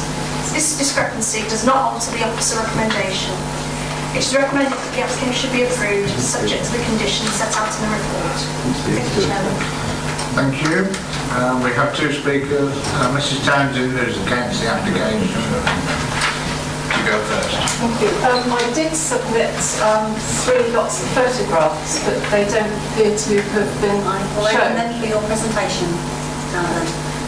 I open them for your presentation. Oh, right, okay. Thank you. Good evening, Mr Chairman, members of the Council. Thank you for staying so long. It's a long evening. And thank you for letting me speak. My husband and I are owners of the neighbouring property, Fairhaven 69 Simon Road, and we've lived there for over 22 years. We object strongly to this retrospective planning application for the following reasons. We were originally reassured by Daventry District Planning that there would be no increase in the original 3 metre height of the north-east elevation. North-east elevation is at the top. The extension on this elevation is built on the boundary. It is currently 3.5 metres, an increase of almost half a metre. So the difference from the original to now is nearly half a metre. It's not 10 centimetres. This doesn't sound much, but our living room and main bedroom bay windows are less than 3 metres from the extension. So the adverse effect of this increase is significant to us. A large first floor roof terrace of a... Have I got another picture, Tisha? The next one down. Okay, so it's the previous one and that one. A large first floor roof terrace of approximately 40 square metres surrounded by a deep parapet is also 3 metres from our house, creating a viewing platform directly into our main bedroom. Our second bedroom, our patio and across our back garden. We are now unable to dress and undress in our bedroom without fully closing the curtains. The picture there is from our main bedroom window. That's what we look out onto. The bidet and toilet were removed on the 1st of July. They've been there since January. We're not clear. The application states that cedar trays will be placed on the roofs, on the flat roofs. We're not clear where they're going to be used, as 69A now has a number of flat roofs and no roof plan details are available to us. The cedar trays can be positioned and removed at any time by the current and by any future occupants to leave the large first floor wall terrace. In summary, it's a retrospective application for works that started dating back to the beginning of this year. There has been a disregard for protecting the amenity of our home. You can see our home top right, that's the corner that overlooks that. DDC planning guidelines state that a neighbour's enjoyment of light and privacy should not be unreasonably affected. It is contrary to policy EN42 as it will cause significant loss of privacy to us and to future occupiers of our house. That's the height that someone can see straight into our bedroom. It appears that DDC planning may have made a mistake in granting... Okay. It's just, instead of rectifying the situation, they're merely proposing to grant permission for works that make the situation worse. Thank you. Sorry, it's because I had to explain about the photos, which one No, Oveston, yes, there is a local memory. Councillor Cribbin? Right, have we not got Mr Spicer? Oh, no, the speaker, yes, there is. The agent, Mr Spicer. Sorry, agent. Hello, good evening. My name's Oliver Spicer, I'm the architect and also the agent for the project. We were commissioned by the Vanstone family last year to help them undertake renovating a very old property and upgrading for a modern family home. Works were undertaken with planning permission to the property.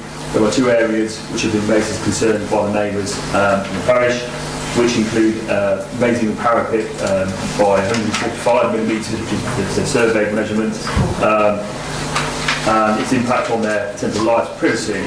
So just to clarify those 2 areas, if I just ask you to go back to the plan you had a moment ago with the roof plan, you'll see the green area on the flat roof, on the plan you had a moment ago, the floor plans, so it's the next one across, there we are. The green area on the right hand plan indicates the flat roof which has cedar roof applied to it. It's a surface which can grow between 2 and 8 inches high and it grows back down on itself. It's not suitable to be walked on.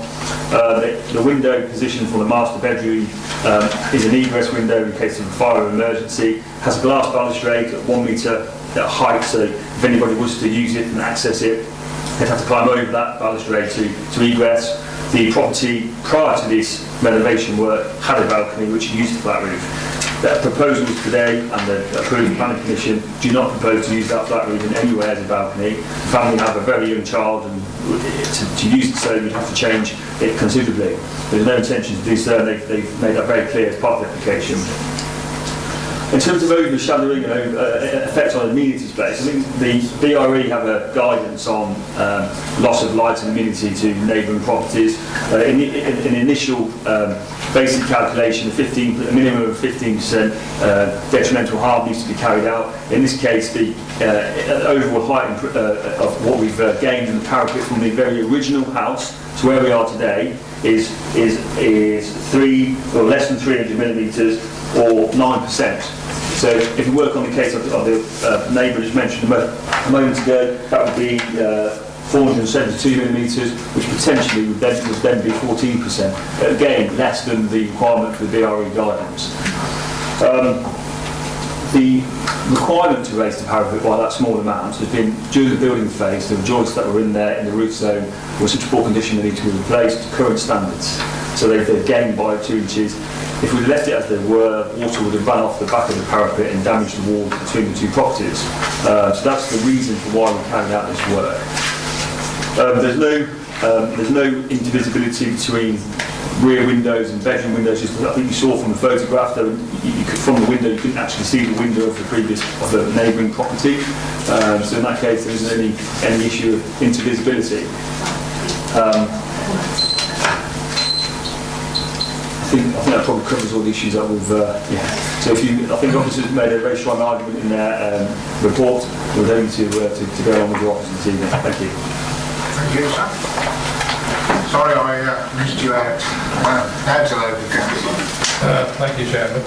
I have real sympathies for the next door neighbours. They have had a lot of problems. I know they've had a lot of problems with this being built. My fellow councillor, Mike Warren, has been in touch with the next door neighbour at length, I think, over the period of time of this build. There have been a lot of problems between the neighbours, I think, surrounding this build, but obviously looking at the application here and looking at the conditions that we are proposing to put on, I sincerely believe that we will manage to stop a lot of the concerns that the next door neighbour has. We put a condition on there to put the ceiling trays on the roof there, and also that the balcony, well, they won't be allowed to get out onto that roof. There'll be a Juliet balcony screen put up. So I think that is going to alleviate the concerns of the next door neighbour to a greater extent. Whereas I have real empathy for the next door neighbour, I feel there's no planning reason why we should refuse this. I'm just a bit concerned. We're talking about varying heights and things. Where are we? I mean, we've had one person say that it's like 40 odd millimetres, 30 millimetres. Can we have some clarification on exactly what the officers believe now with updated information as to what the increase in height is between on the parapet? Over to you, officers. Yes, I mean, the officer in his report is referred to a difference in height of 0.3 metres, and obviously that matches with the agent in terms of the 300 millimetres. Looking at the measurements, I think that we are looking at between 0.2 to 0.3 metres height difference. But obviously I do understand... But obviously the next door neighbour has come back and given us some different figures. Yes. I think what we would have to do is to assess the height of the extension as constructed, and obviously it would be the height as shown on the photographs which are later supplied. And obviously the officer recommendation, it wouldn't be affected despite the differences. That's something a building control will then have a look at once it's been built, if there was a dispute perhaps then. Okay, I suppose, I'll put a proposal that we accept officer's advice then. Thank you. Do you want to second that? Thank you, Councillor Chandler. Do you wish to speak? No, Chairman. Thank you. That's subject to conditions, Chairman. Your proposal, subject to conditions. What conditions? There's no additional conditions that I wanted to put on, I think it's just the conditions. No additional ones. I don't think. I mean, we have got a condition regarding the ceiling one. We've got the ceiling roof trays. I know that regarding the balcony bit, we've got a condition in there. Yeah, that's number 5, isn't it? Yeah, condition 5 is already concerned. Councillor Robinson, then Councillor Owens. I just want to be clearer. Chair, about this parapet wall. How high is it off the flat roof, and why is it required at all if it's not going to be used as a balcony? That makes sense to you?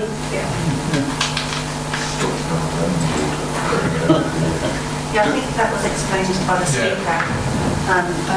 to provide So you want to know why there's a wall there rather than just a flat bit? We wouldn't normally, yes, it's flat, it goes like that, doesn't go like that. If a parapet walls are features where you can either hide the rainwater goods behind it and basically contain all your surface water behind the wall, it's a design feature that creates a sort of a flat, simple form rather than interrupting that with gutters and overhangs and that sort of thing. So it's the applicant's choice to go for a parapet wall. Presumably, and again, I'm not a building expert, but presumably it's also to contain the seating trays behind that and conceal those. But it is a different design feature in terms of a parapet wall as opposed to your normal flat roof wall where you've got the guttering is highly visible. And so you just consider it to be a preferable design feature rather than... I think it might be right to say it presents nice clean lines, so all your rainwater sort of gubbins is hidden behind the wall. My concerns are that it would facilitate the use of the flat roof as well. except that it will be covered in trays and seasons. Just the zooming in actually, that shows the glass balustrade, and it shows that that's where the 200mm edging is. So the roof itself is still the same, or was it 100mm more, and then it says 200. Okay, next person is Councillor Irving Swift, then Councillor James, then Councillor Nicol. Further three speakers. Could I have, does that, because I don't know where the light is going, does that affect, does the neighbour has a loss of light due to, and what is the extent of the loss of light on the main living area, because that is less than 3 meters from the boundary? Answer for you? Yes, through you, Chairman, just to answer those points, the extensions in terms of the overall size, that's all been agreed through the previous application, and no significant alterations are being proposed, with the exception of the height of the wall with a single-storey extension, and that's the parapet wall which we've been talking about. And the gardens of the properties, for both the application property and also the neighbours, you can say that they're south-facing gardens, so that they have a good degree of natural daylight. And the extension that's on the side of the neighbour, that's a single-storey extension. So normally in these circumstances, we wouldn't say that there would be an overshadowing impact, because we are looking at a single-storey extension. The north is, that's north, it's actually elevated, oriented north. Yes, so it's the front of the house faces north, the back south. Yeah, southeast. Thank you so much for that clarification. That's north, it's just... Councillor James. Yes, thank you, Chair. The photograph that was on showing the view from next door neighbour's bedroom window actually concerns me, and I can understand why they're upset about it. I mean, you say the applicant said, or applicant's agent said it won't be used as a balcony or viewing area, but there are in fact doors out onto it. So there's some intention to use that front roof. I just wondered if it is possible to put a condition in. Okay, through you, Chairman, if I can maybe answer that for you. The rear elevation as shown here, obviously the first floor of the two windows facing onto the terrace. On the side of one of the openings, there is a glazed screen that's proposed as a form of a balcony, one of those openings. I think that the agent did mention in his presentation that there's no intention to use the roof terrace as a balcony.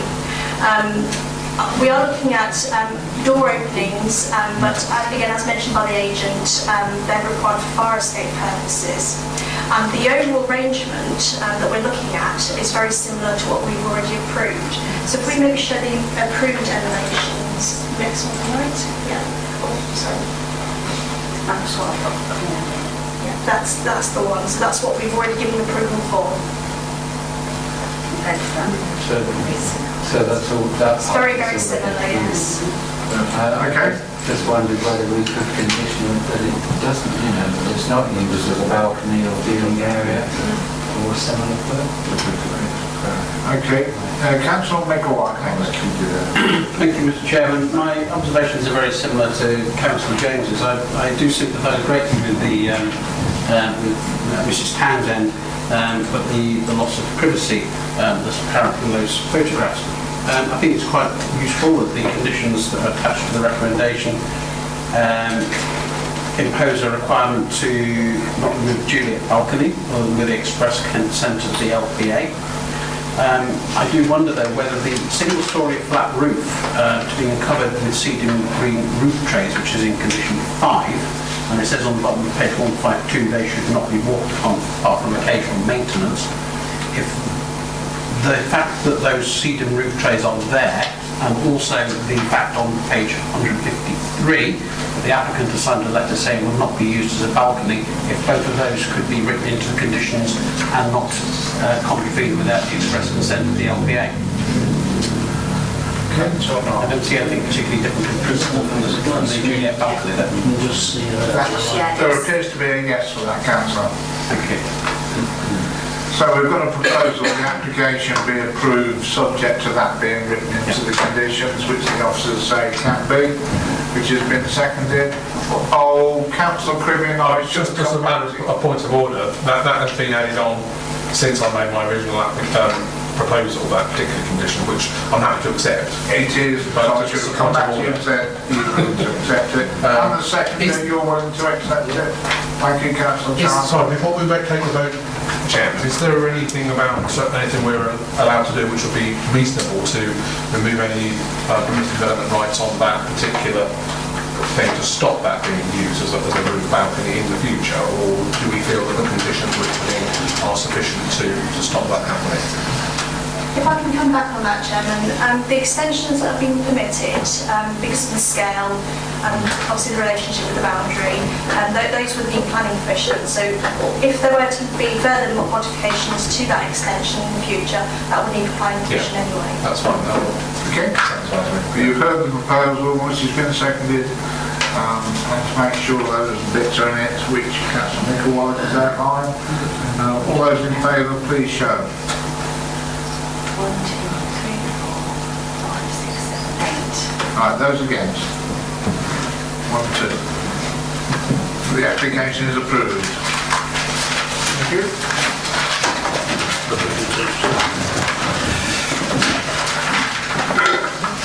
And last but not least, 0428, Abbey South, an application by the Daventry Company. Thank you, Chairman. Members. One planning committee that I will recall a fairly recent decision for the demolition of the former library and the construction of a cinema complex with 4 restaurants.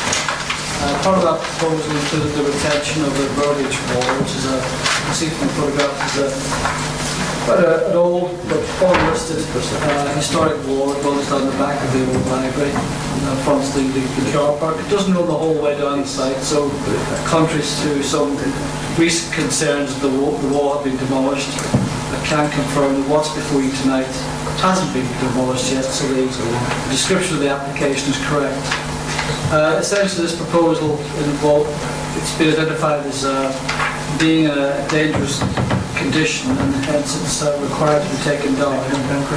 The applicants have submitted the application to seek its demolition and careful rebuilding, but also as part of that to actually bring about an enhancement in terms of the use of other materials and the replacement of concrete copings on some stretches of the wall, plus the insertion of a pedestrian access to service the approved restaurant buildings. Subject to the conditions set out in the report, Chairman, we're recommending the application be approved. Thank you. Who's Abbey South? He's gone out. Right, you'll all be aware of this. It's only on because it's the Daventry District Council and it was discussed quite thoroughly at the strategy last week.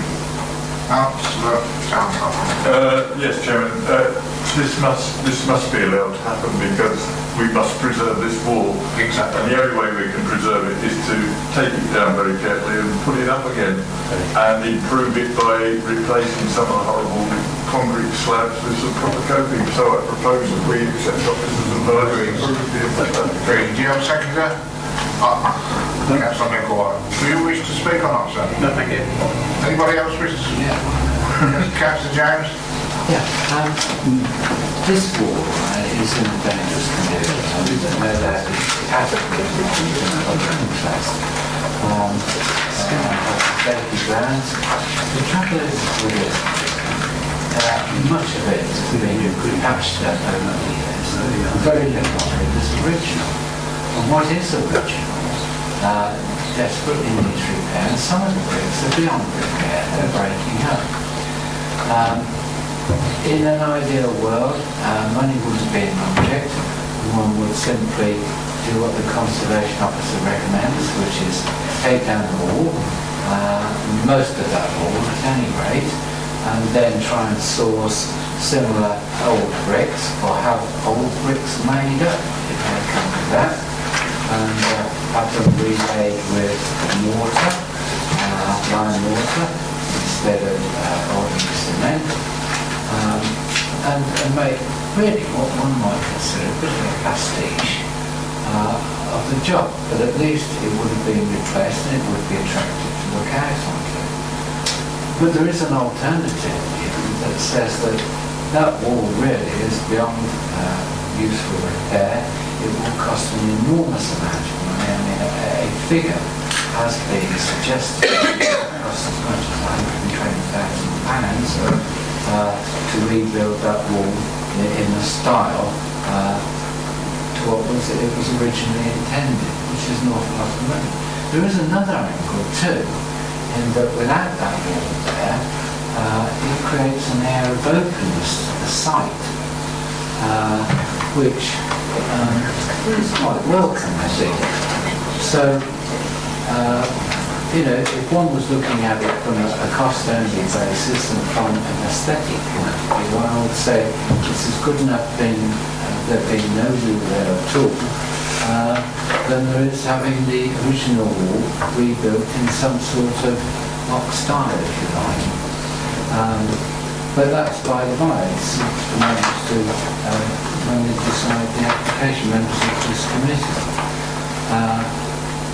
If, of course, the wall wasn't rebuilt, then of course the developers would have to probably alter slightly the flank wall of the restaurant and cinema joining the bottom part of it, because to make it match up, in other words, because it's intended to be cheaper. I think the finished build of that wall. But nevertheless, it would be a much cheaper proposition from their point of view to take the wall down and forget about it.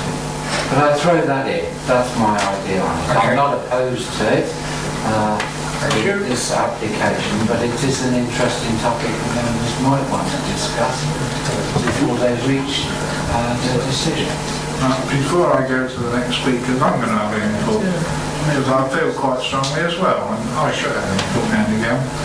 I believe that this wall should be retained. I also believe that the wall, if it belonged to anybody else besides us, we would be telling them to rebuild it. The cost is not a consideration. We've got an officer, as I said at the previous meeting, the strategy group. We have a person that looks after conservation areas. This is a conservation area. Their job is to protect buildings and structures within that conservation area for the future. So cost is not a consideration. I want to see that wall rebuilt in Daventry, that's near the grammar school.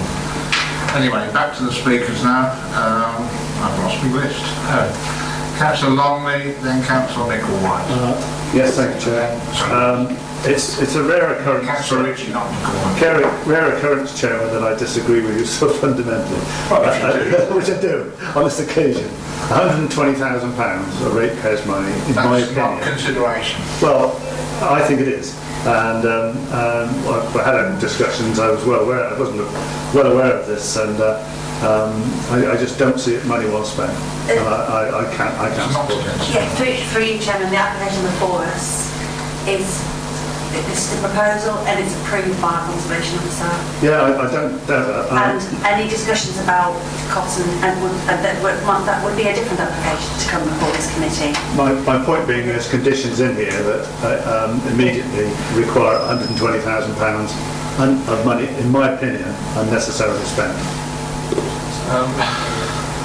That shouldn't be a consideration of looking after something like this. Anyway, Councillor Ritchie next. Thank you, Chair. You mentioned that we have a conservation officer that says that we've got to retain this. I agree with the conservation officer on that.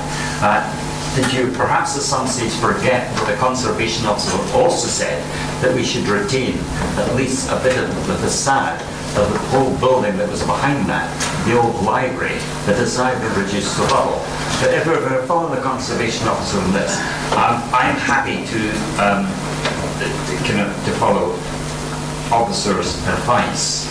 I put up my hand because I felt that Councillor James was talking for an exceptionally long time about things that probably should go somewhere else. And I just wouldn't want it to be thought that my support for officers, the officer's recommendation in this, does not mean that I'm certainly totally convinced that doing something like that is £120,000 worth. There might be other options. I am all for having a nice wall there, and I will therefore support the recommendation before us. Yes, but if that wall was owned by JB Associates, would you say, well, JB Associates needn't build that because it's going to cost them £120,000? Let the poor devils build it for 25 grand out of bits of granite. You wouldn't, would you? This is an argument that will no doubt be held at the next council meeting. I mean, ultimately, Chairman, this is the application before members tonight. If the council decided they wish to pursue an alternative, then that could go through the same due process as this application has gone through. The application before us tonight is for the retention of this Burbage wall.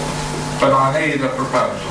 We've got one. We have proposed by Councillor Chandler, seconded by Councillor Marquardt. Yeah, you get it on Sanders this time, right, I'm going to vote then. We've got a proposal the application be approved, and which has been seconded. All those in favour, please show. 1, 2, 3, 4, 5, 6, 7, 8. Yeah. Those against? 2, 3. So no abstentions? That's right. The application is approved. I'm sorry it took so long, but it was always going to with the catering one.